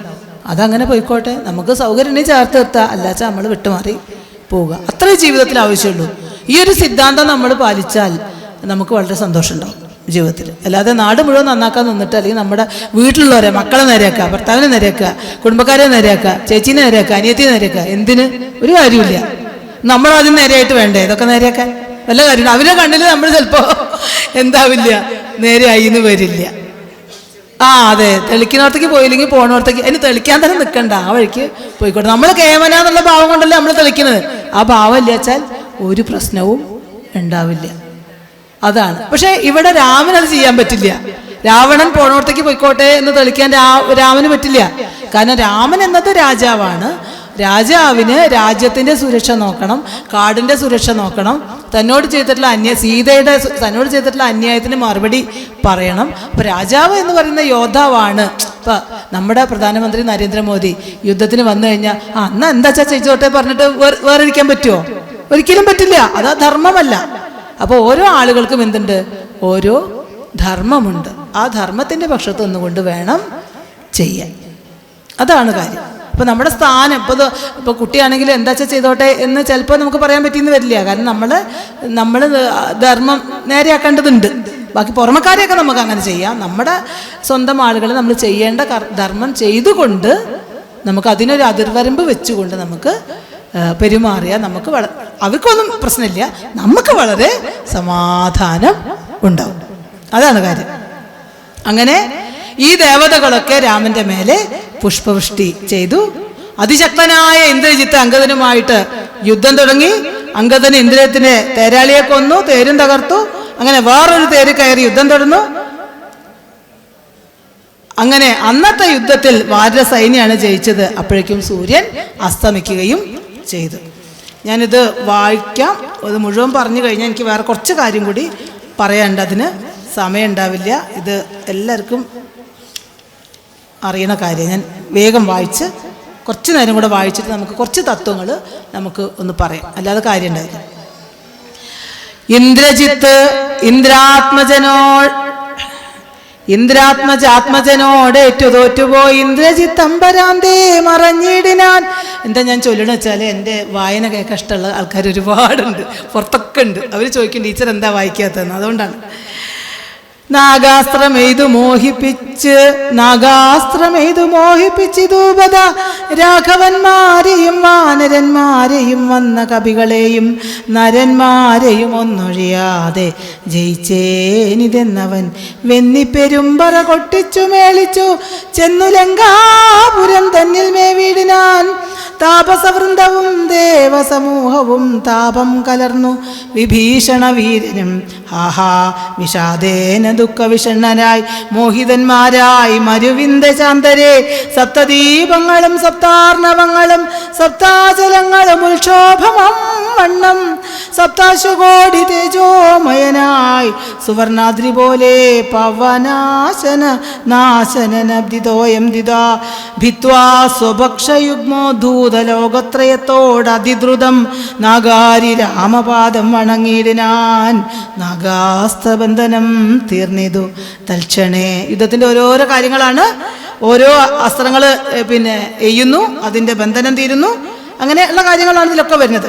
ശാഖാമൃഗങ്ങളും അസ്ത്രനിർമുക്തരായി ശോകവും തീർന്നു തെളിഞ്ഞു വിളങ്ങിനാൻ ഭക്തപ്രിയൻ മുതാ പക്ഷിപ്രവരനെ ബദ്ധസമ്മോദമനുഗ്രഹം നൽകിനാൻ. കൂപ്പിത്തൊഴുതനുവാദവും കൈക്കൊണ്ട് മേൽപോട്ടു പോയി മറഞ്ഞിടിനാൻ. താക്ഷ്യനും മുന്നേതിലും ബലവീര്യവേഗങ്ങൾ പൂണ്ട് മുന്നേതിലും ബലവീര്യവേഗങ്ങൾ പൂണ്ടുന്നതന്മാരാം കവിവരന്മാരെല്ലാം മന്നവൻ തന്വിയോഗേന മരങ്ങളും കുന്നും ചിലയുമെരുത്തെറിഞ്ഞിടിനാൻ. വന്ന ശത്രുക്കളെ കൊന്നു മമാത്മജൻ മന്ദിരം പൊക്കിരിക്കുന്നതിന് മുന്നമേ വന്നാരവരും ഇങ്ങെന്തൊരു വിസ്മയം നന്നെത്രയുമെന്നേ പറയാവൂ. ചെന്നറിഞ്ഞിടുവിൻ എന്തൊരു ഘോഷമിതെന്നു ദശാനനൻ ചൊന്നോരനന്തരം ചെന്നു ദൂതന്മാരറിഞ്ഞു ദശാനനൻ തന്നോട് ചൊല്ലിനാർ വൃത്താന്തമൊക്കവേ. വീര്യബലവേഗ വിക്രമം കൈക്കൊണ്ട് സൂര്യാത്മജാതികളായ കവികുലം ഹസ്തങ്ങൾ തോറും അലാദവും കൈക്കൊണ്ട് ഭിത്തിതൻ ഉത്തമാംഗത്തിന്മേൽ നിൽക്കുന്നോർ നാണമുണ്ടെങ്കിൽ പുറത്തു പുറപ്പെടുകാണുങ്ങളെങ്കിൽ എന്നാർത്തു പറയുകയും കേട്ടതിലേ ഭവാൻ എന്നവർ ചൊന്നതു കേട്ടു ദശാസ്യനും കോപേന ചൊല്ലിനാൻ. മാനവന്മാരെയും ഏറെ മതമുള്ള വാനരന്മാരെയും കൊന്നൊടുക്കിയിടുവാൻ പോക ധൂമ്രാക്ഷൻ പടയോടുകൂടവേ വേഗേന യുദ്ധം ജയിച്ചു വരിക നീ. ഇന്ദ്രിയത്ത് മായാപ്രയോഗം കൊണ്ട് ഒരുപാട് കാര്യങ്ങൾ ചെയ്യുന്നുണ്ട്. നാഗാസം പ്രയോഗിച്ചു, രാമലക്ഷ്മണന്മാരെയും വാനരന്മാരെയും ഒക്കെ ബോധരഹിതരാക്കി. ആ നേരത്ത് വാനരന്മാരെയും നരന്മാരെയും ഒക്കെ താൻ തോൽപ്പിച്ചു എന്ന് പറഞ്ഞിട്ട് ജയഭേരി മുഴക്കി. താപസന്മാരൊക്കെ ദുഃഖിതന്മാരായി, വിഭീഷണരൊക്കെ ദുഃഖിതരായിട്ട് നിൽക്കുമ്പോൾ നാഗശത്രുവായിട്ടുള്ള ഗരുഡൻ അവിടെ എത്തി. ഗരുഡൻ എന്ത് ചെയ്തു? തൻ്റെ ചിറകടിയാൽ സമുദ്രത്തെ പിളർന്നുകൊണ്ട് 3 ലോകത്തെയും പറത്തി കളയും വിധം ശ്രീരാമസന്നിധിയിലെത്തി. അനന്തരം ശ്രീരാമനെ വണങ്ങിയിട്ട് പിന്നെ ഇന്ദ്രജിത്ത് അയച്ചിട്ടുള്ള നാഗാസുരത്തിന്റെ ബന്ധനങ്ങളൊക്കെ മാറ്റിയിട്ട്. അപ്പൊ ആ സമയത്ത് ആണ് ആര് വരുന്നത്? ഗരുഡൻ അവിടെ എത്തുന്നുണ്ട്. ഗരുഡനെ ആരും വിളിച്ചിട്ടല്ല, ഗരുഡൻ അവിടെ വന്നു എന്നുള്ളതാണ്. കാരണം ധർമ്മപക്ഷത്ത് ഈശ്വര ശക്തികൾ ഉണ്ടാകും എന്നതിൻ്റെ ഒരു വളരെ വലിയ തെളിവായിട്ടാണ് ഇത് പറയുന്നത്. അങ്ങനെ വന്ന ശത്രുക്കളെയെല്ലാം കൊന്നിട്ട് ഇന്ദ്രജിത്ത് കൊട്ടാരത്തിൽ മടങ്ങിയെത്തി. അപ്പോൾ തന്നെ ഇവർ വീണ്ടും ആക്രമണം തുടങ്ങി എന്ന് പറഞ്ഞു രാവണൻ. സുഗ്രീവനൊക്കെ കൂടിയിട്ട് രാവണന്റെ അടുത്ത് കോട്ടമതിലിന്റെ അടുത്ത് ചെന്നിട്ട് നാണമുള്ളവരാണെങ്കിൽ വീണ്ടും ആയുധം എടുത്തിട്ട് വരൂ എന്നൊക്കെ പറഞ്ഞു. മനുഷ്യന്മാരും അഹങ്കാരികളായിട്ട് വാനന്മാരെയും കൊല്ലാൻ വേണ്ടി ധൂമ്രാക്ഷൻ ചെല്ല് എന്ന് പറഞ്ഞിട്ട് ധൂമ്രാക്ഷനെ പറഞ്ഞയച്ചു രാവണൻ. ഇത്തമനുഗ്രഹം ചെയ്തയച്ചാൻ അതിക്രുദ്ധനാം ധൂമ്രാക്ഷനും നടന്നിടിനാൻ. ഉച്ചൈസ്തരമായ വാദ്യഘോഷത്തോടും പശ്ചിമഗോപുരത്തൂടെ പുറപ്പെട്ടാൻ. മാരുതിയോട് എതിർത്താൻ അവനും ചെയ്ത് ദാരുണമായിതു യുദ്ധവും എത്രയും വേലസി. വെൺമഴു കുന്തം ശരാസനം ശൂലം മുസലം പരിഘഗതാദികൾ കൈക്കൊണ്ട് വാരണവാചിരഥങ്ങളിൽ ഉൾക്കരുത്തോടേറി രാക്ഷസവീരരും കല്ലും മരവും മലയുമായി പർവ്വത തുല്യശരീരികളായ കവികളും തങ്ങളിലേറ്റു പൊരുതു മരിച്ചിതൊട്ടങ്ങുമിങ്ങും മഹാവീരരായുള്ളവർ ചോരയുമാറായൊഴുകി പല വഴി ശൂരപ്രവരനാം മാരുതി തൽക്ഷണേ ഉന്നതമായൊരു കുന്നിൻ കൊടുമുടി തന്നെ അടർത്തെടുത്തൊന്നെറിഞ്ഞിടിനാൻ. തേരിൽ നാശുഗതയും എടുത്തുടൻ പാലിലാമാറു ധൂമ്രാക്ഷനും ചാടിനാൻ. തേരും കുതിരകളും പൊടിയായതു മാരുതിക്കുള്ളിൽ വർദ്ധിച്ചതു കോപവും രാത്രിഞ്ചരരെ ഒടുക്കി തുടങ്ങിനാൻ. ആർത്തി മുഴുത്തതു കണ്ടു ധൂമ്രാക്ഷനും മാരുതിയെ ഗത കൊണ്ടടിച്ചിടിനാൻ. ധീരതയോട് അതിനാകുലമെന്നിയേ പാരം വളർന്നൊരു കോപവിവശനായി മാരുതി രണ്ടാമതൊന്നെറിഞ്ഞിടിനാൻ. ധൂമ്രാക്ഷനേറുകൊണ്ടും പുറത്തിങ്കലാമാറു ചെന്നു സുഖിച്ചു വാണിടിനാൻ. ശേഷിച്ച രാക്ഷസർ കോട്ടയിൽ പുക്കിതു ഘോഷിച്ചിതങ്കനമാർ വിലാപങ്ങളും വൃത്താന്തമാഹന്ത കേട്ടു ദശാസ്യനും ചിത്തതാപത്തോട് പിന്നെയും ചൊല്ലിനാൻ. വജ്രഹസ്താരി പ്രബലൻ മഹാബലൻ വജ്രദംഷ്ടം തന്നെ പോക യുദ്ധത്തിനായി മാനുഷവാനരന്മാരെ ജയിച്ച അഭിമാന കീർത്തിയാ വരികെന്ന് അയച്ചിടിനാൻ. ദക്ഷിണ ഗോപുരത്തൂടെ പുറപ്പെട്ടു. ചക്രാത്മജാത്മജനോടെതിർത്തിയിടിനാൻ ദുർനിമിത്തങ്ങളുണ്ടായതനാദൃത്യ ചെന്നു കവികളോടേറ്റു മഹാബലൻ. വൃക്ഷശിലാശൈലവൃഷ്ടി കൊണ്ടേറ്റവും രക്ഷോവരന്മാർ മരിച്ചുരാ മഹാരണേ. ഖഡ്ഗ ശസ്ത്രാസ്ത്ര ശക്തിയാദികളേറ്റേറ്റു മർക്കടന്മാരും മരിച്ചാരസംഖ്യമായി. 10 അംഗയുക്തമായുള്ള പെരുമ്പട നക്തഞ്ചരന്മാർക്കു നഷ്ടമായി വന്നിതു. രക്തനദികൾ ഒഴിച്ചു പല വഴി നൃത്തം തുടങ്ങി. കബന്ധങ്ങളും ബലാൽ താരേയനും വജ്രദംഷ്ടനും തങ്ങളിൽ ഘോരമായേറ്റം പിണങ്ങി നിൽക്കും വിധവാളും പറിച്ചുടൻ വജ്രദംഷ്ടൻ ഗളനാളം മുറിച്ച് എറിഞ്ഞിടിനാനങ്കദൻ. പാവകപുത്രനോടേറ്റോരനന്തരം മർക്കടന്മാർ ശിലാവൃക്ഷാചലം കൊണ്ടു രക്ഷോഗണത്തെ ഒടുക്കി തുടങ്ങിനാർ. ചക്രഗഡ്ഗപ്രാസശക്തി ശസ്ത്രാസ്ത്രങ്ങൾ മർക്കടന്മാർക്കുമേറ്റൊക്കെ മരിക്കുന്നു. ഹസ്തിവരന്മാരും അശ്വങ്ങളും ചത്തുരക്തം നദികളായൊക്കെ ഒലിക്കുന്നു. അംഭോജ സംഭവനന്ദനൻ ജാമ്പവാൻ കുംഭാനുവിനെയും ദുർമുഖനെയും കൊന്നു. മഹാനാഥനെയും സമുന്നതൻ തന്നെയും പിന്നെ പ്രഹസ്തൻ മഹാരഥൻ നീലനോടേറ്റുടൻ ദ്വന്ദ്വയുദ്ധം ചെയ്തു. കാലപുരി പുക്കിരുന്നരുളിയിടിനാൻ സേനാപതിയും പടയും മരിച്ചതു. മനിയാം രാവണൻ കേട്ടു കോപാന്ധനായി. ഇനി രാവണന്റെ പടപ്പുറപ്പാടേ ഉള്ളൂ. ഇതും കൂടെ പറഞ്ഞ് പോവാം. തന്നിരിക്കുന്ന ഭാഗം മുഴുവൻ പറയാഞ്ഞാലൊരു സമാധാനമില്ല. അത് ഈ ടീച്ചറായ എൻ്റെ ഒരു പ്രശ്നമാണ്. അതെ, ഇപ്രകാരം രാവണന്റെ അനുഗ്രഹം വാങ്ങി ഉച്ചത്തിലുള്ള വാദ്യഘോഷങ്ങളോടുകൂടി ധൂമ്രാക്ഷൻ പടിഞ്ഞാറെ ഗോപുരത്തിലൂടെ പുറത്ത് കടന്ന് ഹനുമാനുമായിട്ട് അതിഭയങ്കരമായിട്ടുള്ള യുദ്ധം തുടങ്ങി. വേല്, വാള്, വെൺമഴു, കുന്തം, വില്ല്, ശൂലം, ഇരുമ്പുലയ്ക്ക, പരികം മുതലായിട്ടുള്ള ആയുധങ്ങളുമായിട്ട് ആന, കുതിര, രഥം മുതലായ വാഹനങ്ങൾ കയറി രാക്ഷസന്മാരും കല്ലും മരവും മലയും ഒക്കെ ഏന്തി പർവ്വതശരീരികളായ വാനരന്മാരും തമ്മിൽ ഏറ്റുമുട്ടി. ഭയങ്കരമായ യുദ്ധത്തിനിടയിൽ പല മഹാവീരന്മാരും മരിച്ചു. ചോര നദി പോലെ ഒഴുകി. ഗുരുപ്രവരനായിട്ടുള്ള ഹനുമാൻ വലിയ ഒരു കൊടുമുടി അടർത്തിയെടുത്ത് ധൂമ്രാക്ഷന്റെ നേർക്കെറിഞ്ഞു. അയാൾ ഗദയുമായിട്ട് തേരിൽ നിന്ന് ചാടി മാറിക്കളഞ്ഞു. തേരും കുതിരകളും തകർത്തു. വർദ്ധിച്ച കോപത്തോടെ ഹനുമാൻ രാക്ഷസന്മാരെ കൊന്നു തുടങ്ങി. അതുകണ്ട് ദുഃഖിതനായിട്ടുള്ള ധൂമ്രാക്ഷൻ ഹനുമാനെ ഗദ കൊണ്ട് അടിച്ചു. ക്രുദ്ധനായ ഹനുമാൻ രണ്ടാമതും ധൂമ്രാക്ഷനെ എറിഞ്ഞു. ആ ഏറ്റേറ്റ് അയാള് പരലോകം പ്രാപിച്ചു. ശേഷിച്ച രാക്ഷസന്മാര് കോട്ടക്കുള്ളിലേക്ക് പാഞ്ഞു. രാക്ഷസ സ്ത്രീകൾ നിലവിളിച്ചു. ഇതൊക്കെ അറിഞ്ഞിട്ടുള്ള രാവണൻ ദുഃഖത്തോടെ വീണ്ടും പറഞ്ഞു, ഇന്ദ്രന്റെ ശത്രുക്കളില് പ്രമുഖനായിട്ടുള്ള പ്രബലനായിട്ടുള്ള വജ്രദംശൻ യുദ്ധത്തിന് പോകട്ടെ. മനുഷ്യരെയും വാനരന്മാരെയും ജയിച്ച് അഭിമാനകരമായ കീർത്തിയോടുകൂടി മടങ്ങി വരിക എന്ന് പറഞ്ഞു. വജ്രദംശൻ തെക്കേ ഗോപുരം കടന്ന് പുറത്ത് കടന്ന് അംഗദനുമായിട്ട് ഏറ്റുമുട്ടി. ദുശ്ശഗുണങ്ങളൊന്നും വകവയ്ക്കാതെ വജ്രദംശം വാനന്മാരോട് പൊരുതി മരം, പാറ, പർവ്വതങ്ങളൊക്കെ എടുത്തിട്ട് മല പോലെ വർഷിച്ച് വാനന്മാരെയൊക്കെ നശിപ്പിച്ചു. വാള്, അസ്ത്രം, മഴു തുടങ്ങി വേല തുടങ്ങിയിട്ടുള്ള ആയുധങ്ങളെ കൊണ്ട് രാക്ഷസന്മാർ നടന്നിട്ടുള്ള മഹായുദ്ധത്തിൽ ഇരുപക്ഷവും ധാരാളം ആളുകൾ മരിച്ചു. ധർമ്മപക്ഷമായാലും അധർമ്മപക്ഷമായാലും യുദ്ധത്തിൽ രണ്ട് പക്ഷവും കുറേ അധികം നാശം ഉണ്ടാവും. 10 വിഭാഗത്തോടു കൂടിയിട്ടുള്ള രാക്ഷസന്റെ പെരുമ്പട മുഴുവൻ നശിച്ചു. രക്തം 4 ഭാഗത്തും നദി പോലെ ഒഴുകി. കബന്ധങ്ങൾ യുദ്ധഭൂമിയിൽ നൃത്തം ചെയ്യാൻ തുടങ്ങി.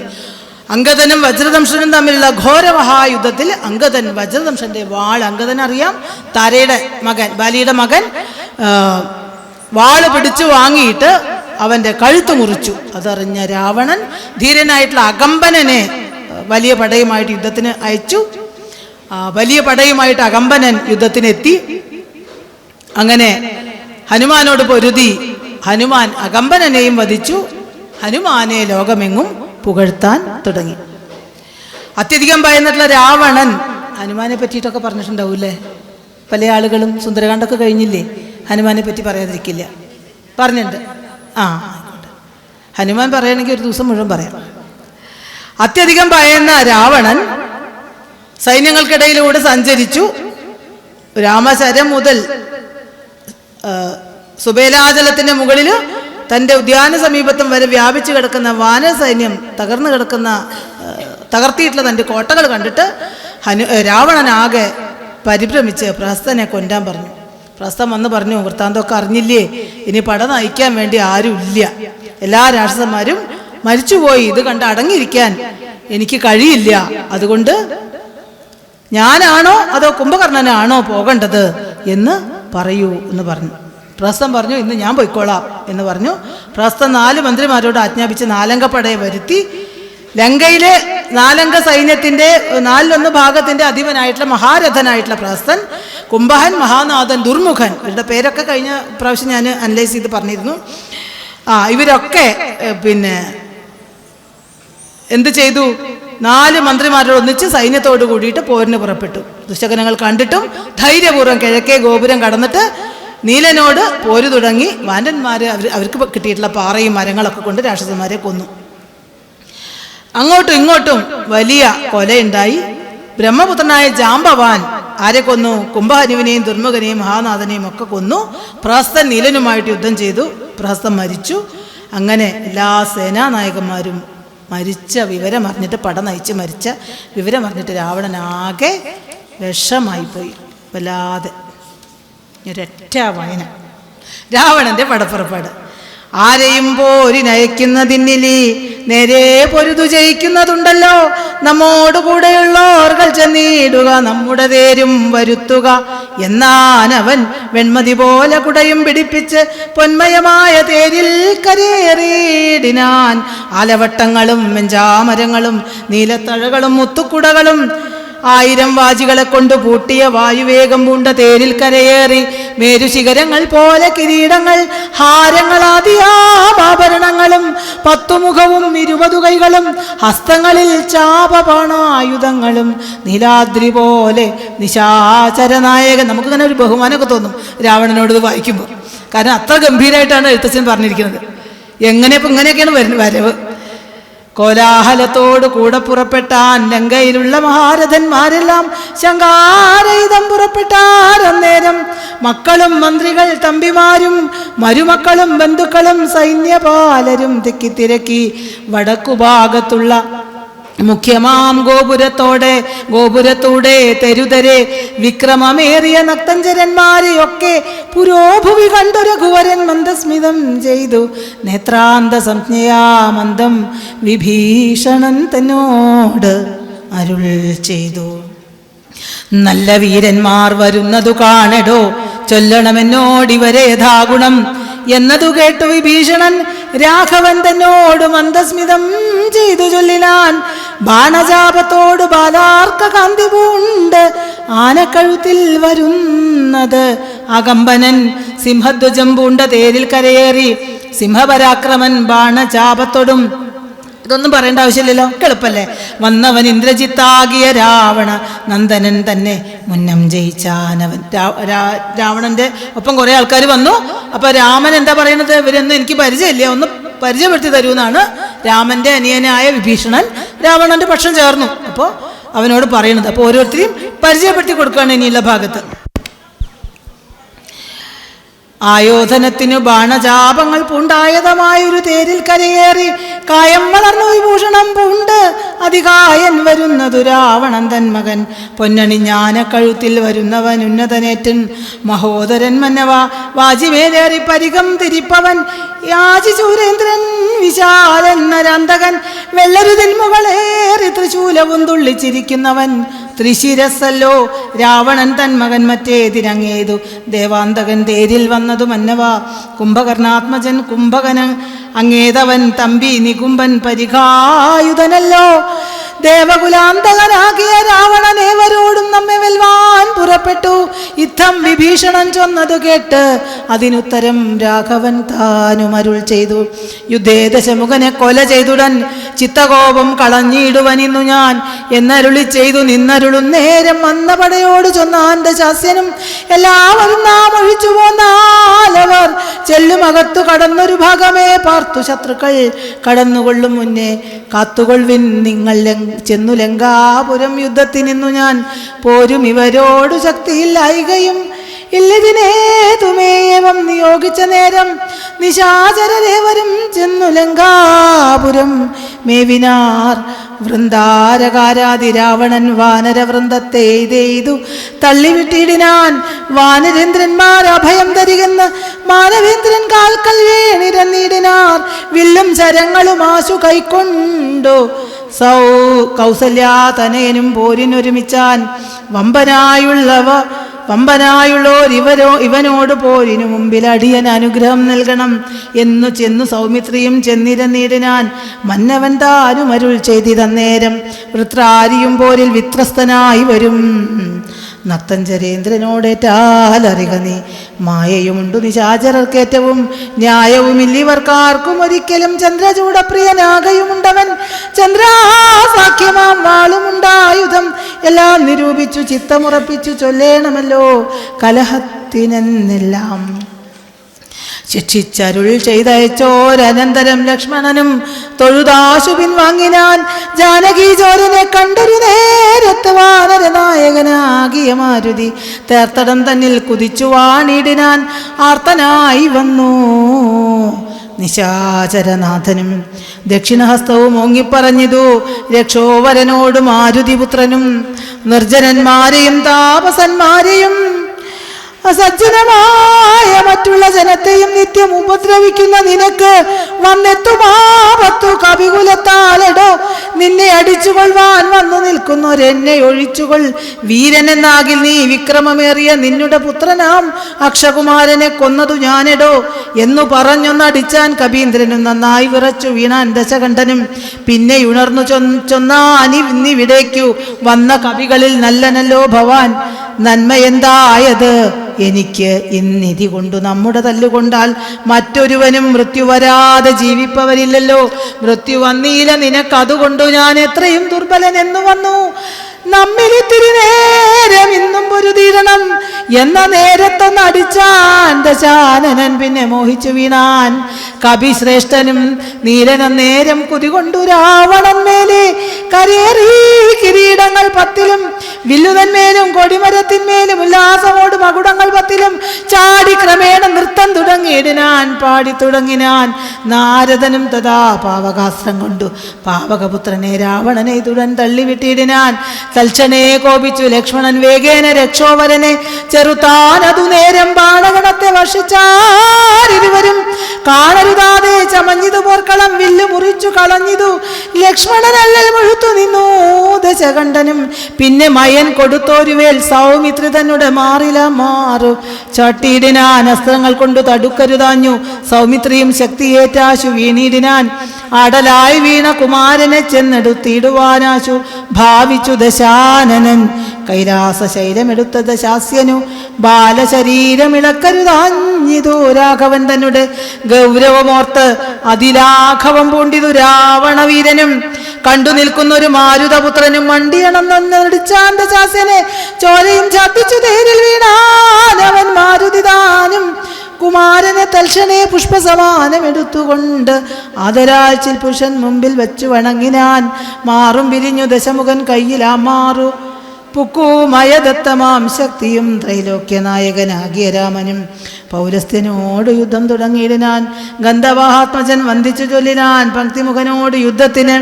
എന്നുടെ കണ്ടമേറിക്കൊണ്ടു നിന്നരുളിക്കൊള്ളുക കുണ്ടതയെന്നിയേ കൊൽക ദശാസ്യനെ. മാരുതി ചെന്നത് കേട്ടു രഘുത്തമൻ ആരുഹ്യ തൽ കണ്ട ദേശേ വിളങ്ങിനാൻ. ചൊന്നാൻ ദശാനനൻ തന്നോടു രാഘവൻ നിന്നെ എടുത്തു കാൺമാൻ. കൊതിച്ചേൻ തുലോ മിന്നതിനാശ യോഗം വന്നിതാകയാൽ നിന്നെയും നിന്നോട് കൂടെ വന്നു ആരെയും കൊന്നു ജഗത്രയം പാലിച്ചു കൊള്ളുവൻ. എന്നുടെ മുമ്പില രക്ഷണം നില്ല നീ എന്നരുൾ ചെയ്തു ശസ്ത്രാസ്ത്രങ്ങൾ തൂകിനാൻ. ഒന്നിനൊന്നൊപ്പം എയ്താൻ ദശവക്ത്രനും. ഘോരമായി വന്നിതു പോരുമന്നേരത്ത് വാരാം നിധിയും ഇളകി മറിയുന്നു. മാരുതി തന്നെയും എയ്തു മുറിച്ചിതു ശൂരനായ ഒരു നിശാചര നായകൻ. ശ്രീരാമദേവനും കോപം മുഴുത്ത് അതിധീരത കൈക്കൊണ്ടടുത്തൊരു സായകം രക്ഷോവരനുടെ വക്ഷപ്രദേശത്തെ ലക്ഷ്യമാക്കി പ്രയോഗിച്ചാൻ അതിദ്രുതം. ആലസ്യമായിതു ബാണമേറ്റ നേരം പൗരസ്ത്യ ചാപവും വീണിതു ഭൂതലേ. തക്തഞ്ചരാധിപനായ ദശാസ്യനു ശക്തിക്ഷയം കണ്ടു സത്വരം രാഘവൻ. തേരും കൊടിയും കുടയും കുതിരയും ചാരു കിരീടങ്ങളും കളഞ്ഞിടിനാൻ. സാരഥി തന്നെയും കൊന്നു കളഞ്ഞളവാരൂഢതാപേന നിന്നു. ദശാസ്യനും രാമനും രാവണൻ തന്നോടരുൾ ചെയ്താൻ. ആമയം പാരം നിനക്കുണ്ടു മാനസേ പോയാലും ഇന്നു ഭയപ്പെടായികേതുമേ നീ ഇനി ലങ്കയിൽ ചെന്നങ്ങിരുന്നാലും ആയുധവാഹനത്തോടൊരുമ്പെട്ടുകൊണ്ട് ആയോധനത്തിനു നാളെ വരണം നീ. കാകുൽസ്ഥവാക്കുകൾ കേട്ടു ഭയപ്പെട്ടു വേഗത്തിൽ അങ്ങു നടന്നു ദശാനനൻ. രാഘവാസ്ത്രം തുടർന്നുണ്ടെന്നൊരാകുലം പൂണ്ടു. തിരിഞ്ഞു നോക്കി തുലോം വേപതുഗാത്രനായി മന്ദിരം പ്രാപിച്ചു. താപമുണ്ടായതു ചിന്തിച്ചു മേവിനാൻ. രാമരാഘവ യുദ്ധം വളരെ വിശിഷ്ടമായിട്ട്, അതിൻ്റെ ഇടയിൽ ഹനുമാൻ വരുന്നുണ്ട്. അങ്ങോട്ടും ഇങ്ങോട്ടും അതിഭീകരമായിട്ട് വളരെ എൻജോയ് ചെയ്തിട്ട് വളരെ ആസ്വദിച്ചിട്ടാണ് യുദ്ധം ചെയ്യുന്നത്. തമാശ പറഞ്ഞിട്ട് വെല്ലുവിളിച്ചിട്ടൊക്കെ രസകരമായുള്ള യുദ്ധമാണ്. യുദ്ധത്തിൽ ഇവിടെ ശത്രുതയല്ല, ശത്രുതയേക്കാൾ ഉപരി ധർമ്മം എന്നുള്ള ഒരു പക്ഷത്തിലാണ് യുദ്ധം ചെയ്യുന്നത്. അതുകൊണ്ട് തന്നെ അവർക്ക് അവരുടെ ജീവനിലൊന്നും വലിയ കൊതിയില്ല, ഓടി ഒളിക്കാനൊന്നും ആരും ചെയ്യുന്നില്ല. രാമന് പോലും പരസ്പരം രാവണനോട് വളരെ ബഹുമാനം ഉള്ളതായിട്ടാണ് കാണുന്നത്. രാമൻ രാവണനെ അന്ന് പായിപ്പിച്ചു, എന്നിട്ട് അപ്പം ഒന്നും കൊന്നില്ല. ക്ഷീണിച്ചവനെ കൊല്ലരുതെന്നാണ് യുദ്ധത്തിലെ നിയമം. ആയുധം പോയവരെ, തേരൊഴിഞ്ഞവനെ, കുതിര നഷ്ടപ്പെട്ടവനെ, രഥം പോയവനെ, ക്ഷീണിച്ചവനെ ഒരിക്കലും കൊല്ലാൻ പാടില്ല, അസ്തമിച്ച ശേഷം കൊല്ലാൻ പാടില്ല. അങ്ങനെ കുറേ യുദ്ധ നിയമങ്ങളുണ്ട്. അപ്പോൾ രാവണൻ നല്ല ക്ഷീണമായി എന്ന് കണ്ടപ്പോൾ രാമൻ പറഞ്ഞു, ഇനി പോയിട്ട് നാളെ യുദ്ധത്തിന് വരൂ എന്ന് പറഞ്ഞയച്ചു. കഴിഞ്ഞിട്ടില്ല, 10 മിനിറ്റും കൂടി നമുക്ക്. ഞാൻ വേറൊരു കാര്യം ആണ് ഞാൻ വിചാരിക്കുന്നത്. പേനൊക്കെ താഴ്ത്തു പോയി. ഇനി ഇത്രയും ദിവസമായില്ലേ രാമായണം കേൾക്കണു. ഇനി കുറച്ച് തത്വങ്ങൾ ഞാനിങ്ങനെ പറയും. ഏതാ സന്ദർഭം നിങ്ങൾ പറയണം. അതാണ് പരീക്ഷയാണ്. കേട്ടോളൂ. അറിയണം പറഞ്ഞാൽ മതി. നമുക്ക് ഇനി ഓരോ തത്വവിചാരം ചെയ്യാൻ ഈ സമയമില്ല. കുറച്ച് കാര്യം മാത്രം പറയാം. നമ്മൾ ആരോട് ചേർന്നിരിക്കുന്നു എന്നത് നമ്മുടെ കർമ്മങ്ങളെ സ്വാധീനിക്കും. ദുരുപദേശങ്ങൾക്ക് അടിപ്പെട്ട് സ്വന്തം ജീവിതം അന്യാധീനാക്കരുത്. അധർമ്മം സംഭവിക്കാതിരിക്കാൻ ആത്മബലം വർദ്ധിപ്പിക്കണം. ഇങ്ങനൊരു തത്വം നമുക്ക് ഏത് ഭാഗത്തു നിന്നാണ് കിട്ടുക? നമ്മൾ ആരോടാണ് ചേർന്നിരിക്കുന്നത്, അവർ നമ്മുടെ കർമ്മങ്ങളെ സ്വാധീനിക്കും. ആദ്യം രാമായണത്തിൻ്റെ ആദ്യം തൊട്ട് ഓരോ കഥാപാത്രങ്ങൾ എടുത്തു നോക്കൂ. ഇങ്ങനെയാണ് നമ്മൾ രാമായണം പഠിക്കേണ്ടത്. വെറുതെ കേട്ട് വായിച്ചു പോവല്ല. നോക്കൂ, കൈകേയിയുടെ കാര്യം നോക്കൂ. കൈകേയി ആരാ ചേർന്നിരിക്കുന്നത്? കൈകേയി ചേർന്നിരുന്നത് മന്ദരയോടല്ലേ? ആ മന്ദരയുടെ ആരോടാ ചേർന്നിരിക്കുന്നത്? അവരുടെ വാക്കുകൾ എന്തിനെ ബാധിക്കും? നല്ലൊരു പെണ്ണൊരുത്തിയായിരുന്നു കൈകേയി അല്ലേ? അയമേനെ നമ്മൾ മറ്റു കാര്യങ്ങളൊക്കെ മന്ദരയുടെ നാവിൻ്റെ മേലെ സരസ്വതി ദേവി വന്നു എന്നും കൈകേയിയോട് പറഞ്ഞു, അതൊക്കെ നമുക്ക് വിടാം, അതൊക്കെ നമുക്ക് കഥയായിട്ട് എടുക്കാം. പക്ഷെ ഇവിടെ കൈകേയി എന്ന സ്ത്രീയെ ദൂഷിപ്പിക്കുന്നത് ആരാണ്? മന്ദരയാണ്. പലപ്പോഴും രാവണനെ ദുഷിപ്പിക്കുന്നത്, രാവണൻ തന്നെ ദുഷ്ടനാണ്, ദുഷിപ്പിക്കുന്നത് മന്ത്രിമാരൊക്കെ കൂടി തന്നെയാണ് അല്ലേ? ദശരഥനെ ദുഷിപ്പിക്കുന്നത് കൈകേയിയാണ്. നേരെ മറിച്ച് ദുഷിപ്പിക്കാത്തൊരു കഥാപാത്രത്തിന് നമുക്കറിയാം. സുമിത്ര എന്താ പറഞ്ഞത്? സുമിത്രയ്ക്ക് പറയായിരുന്നില്ലേ, എൻ്റെ മകൻ ലക്ഷ്മണന് പോണ്ട, അവൻ ഇവിടെ രാജധാനിയിൽ ഇരുന്നോട്ടെ എന്ന് പറയായിരുന്നില്ലേ? പക്ഷെ സുമിത്രയെ ആർക്കും ദുഷിപ്പിക്കാൻ സാധിച്ചില്ല. സുമിത്ര ഏറ്റവും ശക്തയായിട്ടുള്ള സ്ത്രീയായിരുന്നു. അവളുടെ മകനെ വിട്ടുകൊടുക്കുകയാണ് ചെയ്തത്. ഒരാൾ പറയുന്നത് അതേപടി അനുസരിക്കലല്ല, പറയുന്നതിലെ പൊരുൾ അറിഞ്ഞ് അനുസരിക്കലാണ് വിവേകം എന്ന് പറയുന്നത്. ആരാ വിവേകമില്ലാതെ ആദ്യം പെരുമാറിയത്? കൈകേയി പറഞ്ഞതുകൊണ്ട് ആര് പെരുമാറി? ദശരഥൻ പെരുമാറി. അതിലെന്താണ് വിവേകം എന്ന് വെച്ചിട്ട്, ഒന്നാമത് വരം കൊടുക്കാൻ പാടില്ല, ആ സമയത്ത് കൊടുക്കുക എന്നല്ലാതെ പിന്നെ എന്ന് പറഞ്ഞ് മാറ്റി വെച്ചാൽ എന്തും ചോദിക്കും എന്നുള്ള. ദശരഥൻ എങ്ങനെ പറയണത്? നിനക്ക് വേണ്ടി ഞാൻ എന്തും ചെയ്യുന്ന പറയുന്നത് അല്ലേ? വധ്യനായിട്ടുള്ളവനെ ഞാൻ അവധ്യനാക്കും, കൊല്ലാൻ വെച്ചോനെ ഞാൻ കൊല്ലാതിരിക്കാം, അവധ്യനെ ഞാൻ വധ്യനെ അവധ്യനാക്കാം, പക്ഷെ കൊല്ലാൻ പാടില്ലാത്തവനെ കൊല്ലാൻ പാടുമോ രാജാവ്? അതുപോലും അത്രയും അധികം കൈകേയിക്ക് അധീനനാണ് ദശരഥൻ. അങ്ങനെ ഒരു രാജാവ് ഒരിക്കലും അധീനനാവാൻ പാടില്ല. നമുക്ക് പല രാജാക്കന്മാരുടെ കഥയും നമ്മൾ എടുത്തു നോക്കിയാൽ നമുക്കറിയാം. ഇപ്പം ഭാരതത്തിൽ തന്നെ നമുക്ക് ഈ ഒരു നൂറ്റാണ്ടിൽ തന്നെ ചിലപ്പോൾ നമുക്ക് എന്തുണ്ടാവും, പല ഇതിലും കീഴ്പ്പെട്ട അതുകൊണ്ട് പല നഷ്ടവും നമ്മുടെ രാജ്യത്തിന് സംഭവിച്ചിട്ടുള്ളതായിട്ട് നമുക്ക് പലപ്പോഴും അവരുടെ ജീവിതത്തിലേക്ക് ചുഴിഞ്ഞു നോക്കിയാൽ. ഇപ്പം ആത്മധൈര്യം ഉണ്ടായിരുന്ന ഒരു ഗാന്ധി ഉണ്ടായത് കൊണ്ടൊക്കെയാണ് നമ്മളിങ്ങനെ ആത്മധൈര്യമൊക്കെ പോയി പലതിനും അധീനപ്പെട്ടിട്ടുള്ള ആൾക്കാർ എന്തൊക്കെയാക്കി മാറ്റി എന്നുള്ളത് നമ്മൾ ഈ വേദിയിൽ ചരിത്രവും രാഷ്ട്രീയവും ഒന്നും പറയേണ്ട ആവശ്യമില്ല. പക്ഷെ നമുക്കത് ഉദാഹരണമായിട്ട് നമുക്ക് മനസ്സിലാക്കാൻ പറ്റും. ഇന്നും ഇവിടെ ഭാരതം കുറച്ചെങ്കിലും നിലകൊള്ളുന്നത് ഇത്തരം നല്ല കാര്യങ്ങൾ യോഗികളൊക്കെ ഉള്ളത് കൊണ്ടാണ്. അടുത്തടുത്തുള്ള രാജ്യങ്ങളുടെയൊക്കെ പ്രശ്നം നമ്മൾ പേപ്പറിൽ അറിയുന്നുണ്ടല്ലോ. ഇപ്പോൾ ബംഗ്ലാദേശിൻ്റെയൊക്കെ കാര്യം. അതെ, ജ്ഞാനം സമ്പാദിക്കലാണ് ക്രോധത്തെ ജയിക്കാനുള്ള മാർഗം.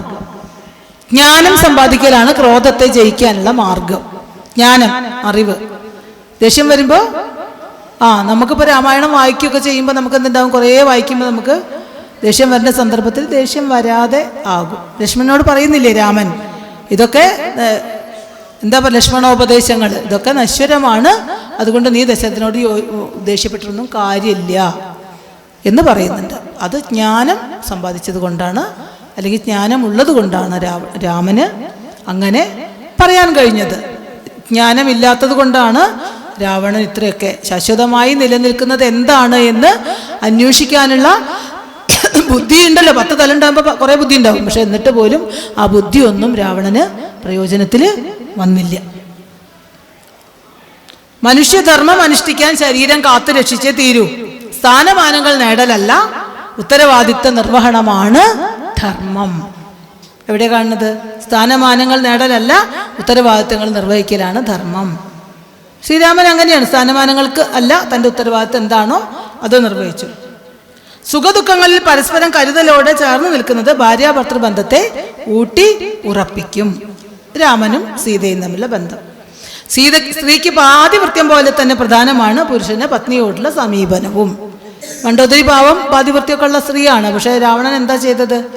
രാമനാകട്ടെ പാതിവൃത്യം ഉണ്ടായിട്ട് പത്നിവ്രതക്കാരനാണ്. പക്ഷെ എന്നിട്ട് പോലും രാമൻ എന്ത് ചെയ്തു? അവസാനം സീതയെ ഉപേക്ഷിച്ചു എന്നത് രാമായണത്തിൻ്റെ ഒരു ദുര്യോഗം. അധ്യാത്മരാമായണമല്ല, മറ്റു പല രാമായണം.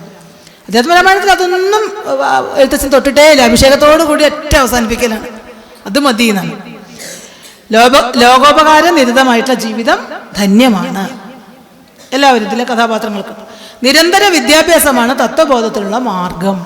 നമ്മൾ നിരന്തരമായിട്ട് വിദ്യ അഭ്യസിച്ചുകൊണ്ടേ ഇരിക്കണം.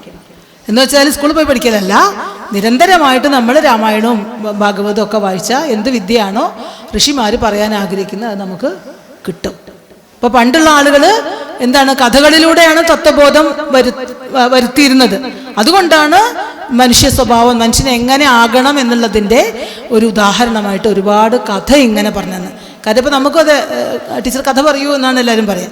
കഥയിലൂടെയാണ് തത്വങ്ങൾ പഠിപ്പിക്കാൻ എളുപ്പം. കുട്ടികളെ പഠിപ്പിക്കുമ്പോഴതെ ഒരു തിയറി പഠിപ്പിക്കാൻ അതൊരു കഥ പറഞ്ഞ് പഠിപ്പിച്ചാൽ എന്താവും, എളുപ്പം അവരുടെ മനസ്സിൽ നിൽക്കും. അപ്പോൾ കഥാപാത്രങ്ങൾ അവരുടെ ഉള്ളിൽ നിൽക്കും. കഥാപാത്രങ്ങളുടെ സ്വാധീനം കുറച്ച് കഴിഞ്ഞാൽ നമുക്ക് ഓരോ സന്ദർഭത്തിലും ഇന്ന കഥാപാത്രം എന്താ ചെയ്തതെന്ന് ചിലപ്പോൾ നമ്മുടെ ഉള്ളിൽ വരും. അങ്ങനെ പതുക്കെ നമ്മൾ മാറിക്കൊണ്ടേ ഇരിക്കും. കൂരിരുട്ടിൽ ദീപം എന്നതുപോലെ അജ്ഞാനത്തിൽപ്പെട്ട് ഉഴലുമ്പോൾ ഭക്തി നമുക്ക് വഴികാട്ടുന്നു. ദുഃഖകോപങ്ങൾ ജനിപ്പിക്കുന്ന വിധത്തിൽ സ്ത്രീകളെ പരിഹസിക്കുന്ന പുരുഷൻ പിന്നീട് ദുഃഖിക്കേണ്ടി വരും. രാവണന്റെ കഥ നമ്മൾ പറഞ്ഞു. ഇന്ദ്രിയങ്ങൾക്ക് വശപ്പെട്ട ചഞ്ചലമായ മനസ്സിൽ സംശയങ്ങൾ ജനിക്കും, ആത്മവിശ്വാസം നഷ്ടപ്പെടും. ലക്ഷ്മണന്റെ ഭാഗം. ഇന്ദ്രിയങ്ങൾക്ക് 2 സന്ദർഭമുണ്ട്. ഒന്ന്, ലക്ഷ്മണൻ എന്താ ചെയ്യുന്നത്? ഫസ്റ്റ് ലക്ഷ്മണോപദേശ സമയത്തുണ്ട്. 2 കാട്ടുപോയില്ലേ? കാട്ടുപോയപ്പോൾ എന്താ പറയുന്നത്? ഇവർ വരുന്നുണ്ട്, ഭരതനൊക്കെ വരുമ്പോൾ എന്താ പറയുന്നത്? അവർ ശത്രുക്കളായിരിക്കും എന്ന് പറയുന്നുണ്ടല്ലോ. അപ്പോൾ ആ ഒരു ഭീതി കൊണ്ടാണ് ഉണ്ടാവുന്നത്. പക്ഷെ അത് പിന്നെ ഹനുമാനാണ് തിരുത്തി കൊടുക്കണം. അങ്ങനെ ഹനുമാനല്ല, രാമൻ തന്നെ ആണ് പറയുന്നത്. അങ്ങനെ ആവാൻ സാധ്യതയില്ല. ചഞ്ചല ചിത്തം സ്വജനോപദേശം തള്ളിക്കളയും. മനസ്സിളകിയാൽ പാരതന്ത്ര്യം ബലം. വിവേകികളുടെ മനസ്സ് പ്രലോഭനങ്ങളിൽ ഇളകില്ല. ശൂർപ്പണഖ വന്നാലും ആരുടെ മനസ്സ് ഇളകില്ല? രാമന്റെ മനസ്സ് ഒരിക്കലും ഇളകില്ല. ആത്മബലത്തിൽ അഹങ്കരിക്കുന്നവന് ചാബല്യത്തിൽ നിന്ന് മുക്തി ലഭിക്കുന്നില്ല. സ്വന്തം ബലം, അതിൽ അഹങ്കാരം ഉണ്ടായാൽ ഒരിക്കലും ചാബല്യത്തിൽ നിന്ന് രക്ഷപ്പെടാൻ പറ്റില്ല. ഏതാ കഥാപാത്രം? ബാലി. ചപല മനസ്സോടെ സുഖഭോഗങ്ങളിൽ മുങ്ങിയാൽ കർത്തവ്യം മറന്നു പോകാനിടയുണ്ട്. ഒരു കഥാപാത്രം എല്ലാം ചെയ്തു കൊടുത്തിട്ട് അവസാനം പെട്ടെന്ന് സുഗ്രീവൻ അത് സുഖഭോഗങ്ങളിലൊക്കെ മുങ്ങി എന്ത് ചെയ്യാൻ പറ്റിയില്ല. ഇത് നല്ല രസമുണ്ടല്ലേ? മറ്റത് ഇവിടെ ഇങ്ങനെ ഇരുന്ന് പറയുമ്പോൾ രസമല്ലേ, കുറച്ച് അവിടെ നിന്ന് ഇങ്ങോട്ട് വരുമ്പോൾ രസമുണ്ട്. സതുപദേശവും കഠിന പരിശ്രമവും ഒരുമിച്ചുള്ള പ്രവർത്തനം കാര്യവിജയം എളുപ്പമാക്കും. നല്ല ഉപദേശങ്ങൾ കിട്ടണം ഒരുമിച്ച്. രാമൻ അങ്ങനെയാണ്. രാമന് ധാരാളം ഉപദേശങ്ങൾ നല്ല ആളുകളുടെ അടുത്ത് കിട്ടി. കുറേ മുനിമാർ വന്ന് ഉപദേശിച്ചു. വിഭീഷണൻ പറഞ്ഞു, ഹനുമാൻ പറഞ്ഞു. അതോടൊപ്പം പ്രവർത്തനം ഉണ്ടെങ്കിൽ, പ്രയത്നം ഉണ്ടെങ്കിൽ ആർക്കും വിജയിക്കാൻ പറ്റും. നമ്മളൊക്കെ അങ്ങനെ തന്നെയാണ്. നല്ല ഉപദേശങ്ങൾ കിട്ടണം, അതോടൊപ്പം പ്രവർത്തനം. രാമായണം കുറേ പറഞ്ഞു തരണം, നമ്മൾ രാമായണം വായിക്കും വേണം. യോഗ കുറേ പറഞ്ഞു തരണം. ഞാൻ ആ കോഴ്സ് കഴിഞ്ഞതാണ് 6 ദിവസത്തെ. എന്ത് കോഴ്സ്? പിന്നെ ചെയ്തില്ല, അപ്പോൾ പോയി. പ്രയത്നവും ആവശ്യമുണ്ട്. ക്രോധത്തിന് കീഴ്പ്പെടാതെ വിവേകികൾ കാര്യസാധത്തിനായിട്ട് ക്രോധത്തെ ആയുധമാക്കും. അവിവേകികൾ ക്രോധത്തിന് അടിപ്പെടും. ചിലർ ക്രോധത്തിനെ ആയുധമാക്കും. ക്രോധത്തിന് അടിപ്പെടില്ല, പക്ഷെ ദേഷ്യം ഉണ്ടാവും. പക്ഷെ അതെന്തിനു വേണ്ടിയിട്ടാ? കാര്യസാധ്യത്തിന് വേണ്ടിയിട്ട്. പക്ഷെ വിവേകമില്ലാത്തവർ ക്രോധത്തിന് അടിപ്പെടും ചെയ്യും. ആരാണ്? ക്രോധത്തെ ആയുധാക്കി വിശ്വാമിത്രനാക്കിയില്ലേ? കുറച്ച് ദേഷ്യം വന്നു മൂപ്പർക്ക്. എന്നിട്ടാണ് രാമനും ലക്ഷ്മണനെയും വിട്ടുകൊടുത്തത്. ക്രോധത്തിനെ ആയുധമാക്കിക്കൊണ്ട് നമുക്ക് സാധാരണ ജീവിതത്തിൽ തന്നെ നമുക്ക് എടുക്കാം. നമ്മൾ പലപ്പോഴും ദേഷ്യം പിടിച്ചാലേ നേരെയാവുന്നുണ്ടെങ്കിൽ ക്രോധത്തിനെ ആയുധമാക്കലാണ്. പക്ഷെ ക്രോധം കൊണ്ട് ആളുകളെ കൊല്ലുക, ദ്രോഹിക്കുകയൊക്കെ ചെയ്യുമ്പോൾ ക്രോധത്തിന് അടിമയായി. അതിന് എന്താണ്? ഗുണഫലം. ഇപ്പോൾ ദുർവാസാവിനെ പറ്റിയൊക്കെ പറയും. അദ്ദേഹം പലപ്പോഴും ക്രോധിച്ച് ശപിക്കുന്നത് നല്ല കാര്യത്തിനായിരിക്കാം. അപ്പം എന്താണ്? അത്തരം ക്രോധങ്ങൾ നല്ലതാണ്. ഇപ്പോൾ ഒരു വൈദ്യൻ ചീത്ത പറയുന്നു രോഗിയെ, എന്തിനു വേണ്ടിയിട്ടാ? അയാൾ ക്രോധം കാണിക്കും, രോഗി മരുന്ന് കഴിച്ചിട്ട് അസുഖം മാറാൻ. ഒരു ടീച്ചർ ചെവി പിടിച്ച് തിരിക്കുന്നു. ഇപ്പോൾ ചെവി പിടിച്ച് തിരിക്കലൊക്കെ പുതിയ യോഗയിൽ മസ്തിഷ്കത്തിൻ്റെ ബലത്തിനുള്ളതാണെന്നാണ് പറയുന്നത്. അടിച്ചു പൊട്ടിക്കൊന്നുമില്ല, ചെവി പിടിച്ച് തിരിക്കുക, ഏത്തടിക്കുക. ഏത്തം ശരിക്കും ശരീരത്തിന് ഏറ്റവും നല്ലൊരു കാര്യമാണ്. അതൊക്കെ ചെയ്യിക്കുക. ആൾക്ക് ഉത്തരം പറയാൻ കിട്ടിയില്ല, എന്നാൽ ഞാൻ എന്നെ ഏത്തടുവിക്കാം. ഏത്തടുന്നത് നല്ലൊരു ശിക്ഷയാണ്. അതെ അതെ അതെ, അത്ര ഏത്തടുമ്പോഴേക്ക് പിന്നെ രക്തസഞ്ചാരം കൂടും, തലയിലേക്ക് ബുദ്ധി തന്നെ വരും എന്നാണ് പറയുന്നത്. വ്യത്യാസം പഠിച്ചു വരുന്നത്. നമ്മളൊക്കെ കുറേ ഏത്തട്ടുണ്ട്. അപ്പോൾ ഇപ്പോൾ ആരും ഒന്നും ചെയ്യുന്നില്ല. അപ്പോൾ ഈ പറഞ്ഞ പോലെ അപ്പം അതുകൊണ്ട് നല്ല ക്രോധം നല്ലതിന് വേണ്ടിയാണ്. ചീത്ത ക്രോധത്തിന് അടിപ്പെടരുത്. ജീവിതത്തിലൊരു പ്രതീക്ഷ ഉണ്ടാവുമ്പോൾ ജീവിതം തന്നെ ഒരു ലക്ഷ്യം കാട്ടിത്തരും. അതിനായിട്ട് ശുഭാപ്തി വിശ്വാസത്തോടെ കാത്തിരിക്കണം. എല്ലാം പോയി, സീതയും പോയി, ഒക്കെ പോയി, അധികാരവും പോയി, രാമൻ കാട്ടിൽ ഇങ്ങനെ നിൽക്കുകയാണ്. പക്ഷെ പ്രതീക്ഷ വിടുന്നില്ല. ആ പ്രതീക്ഷയുടെ അവസാനത്തിൽ ഹനുമാനെ കണ്ടെത്തുന്നു, സുഗ്രീവനായിട്ട് സഖ്യം ഉണ്ടാവുന്നു, വാനരന്മാരായിട്ട് വരുന്നു, ബാലിയെ നിഗ്രഹിക്കുന്നു, അവസാനം ലക്ഷ്യത്തിലെത്താൻ വേണ്ടിയിട്ട് സാധിക്കുന്നു. എന്താ നമ്മുടെ ലക്ഷ്യത്തിലെത്താൻ വേണ്ടി നമ്മളിങ്ങനെ അത് തന്നെ മുറുക്കി പിടിക്കണം. കടമ്പഴമേ നമ്മുടെ ലക്ഷ്യം വെച്ചിട്ടുണ്ടെങ്കിൽ വിട്ടിട്ടുണ്ടെങ്കിൽ ഉപതേരെ കിട്ടില്ല.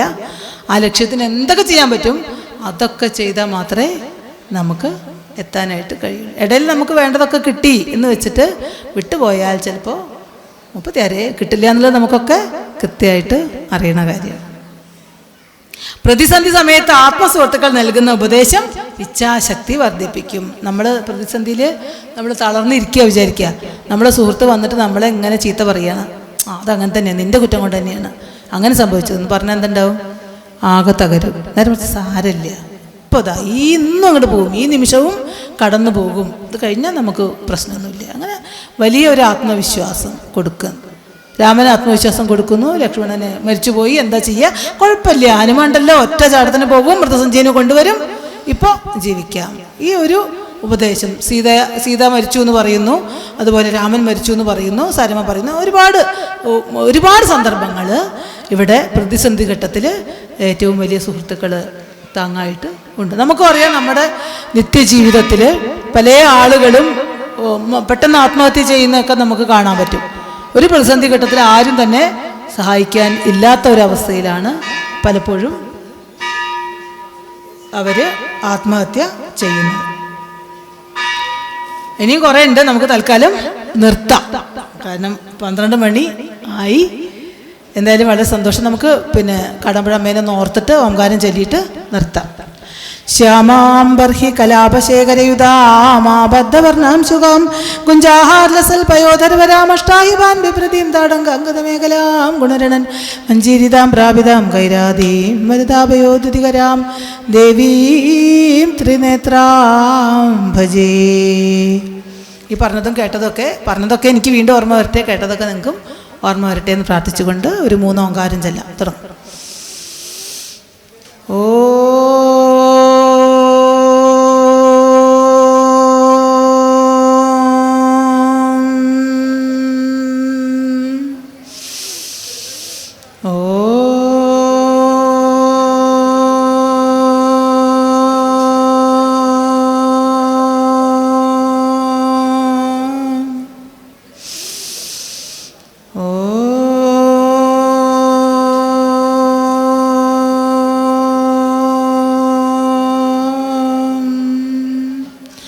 സമസ്തലോകാ ബ്രഹ്മാനന്ദം ഭവന്തു.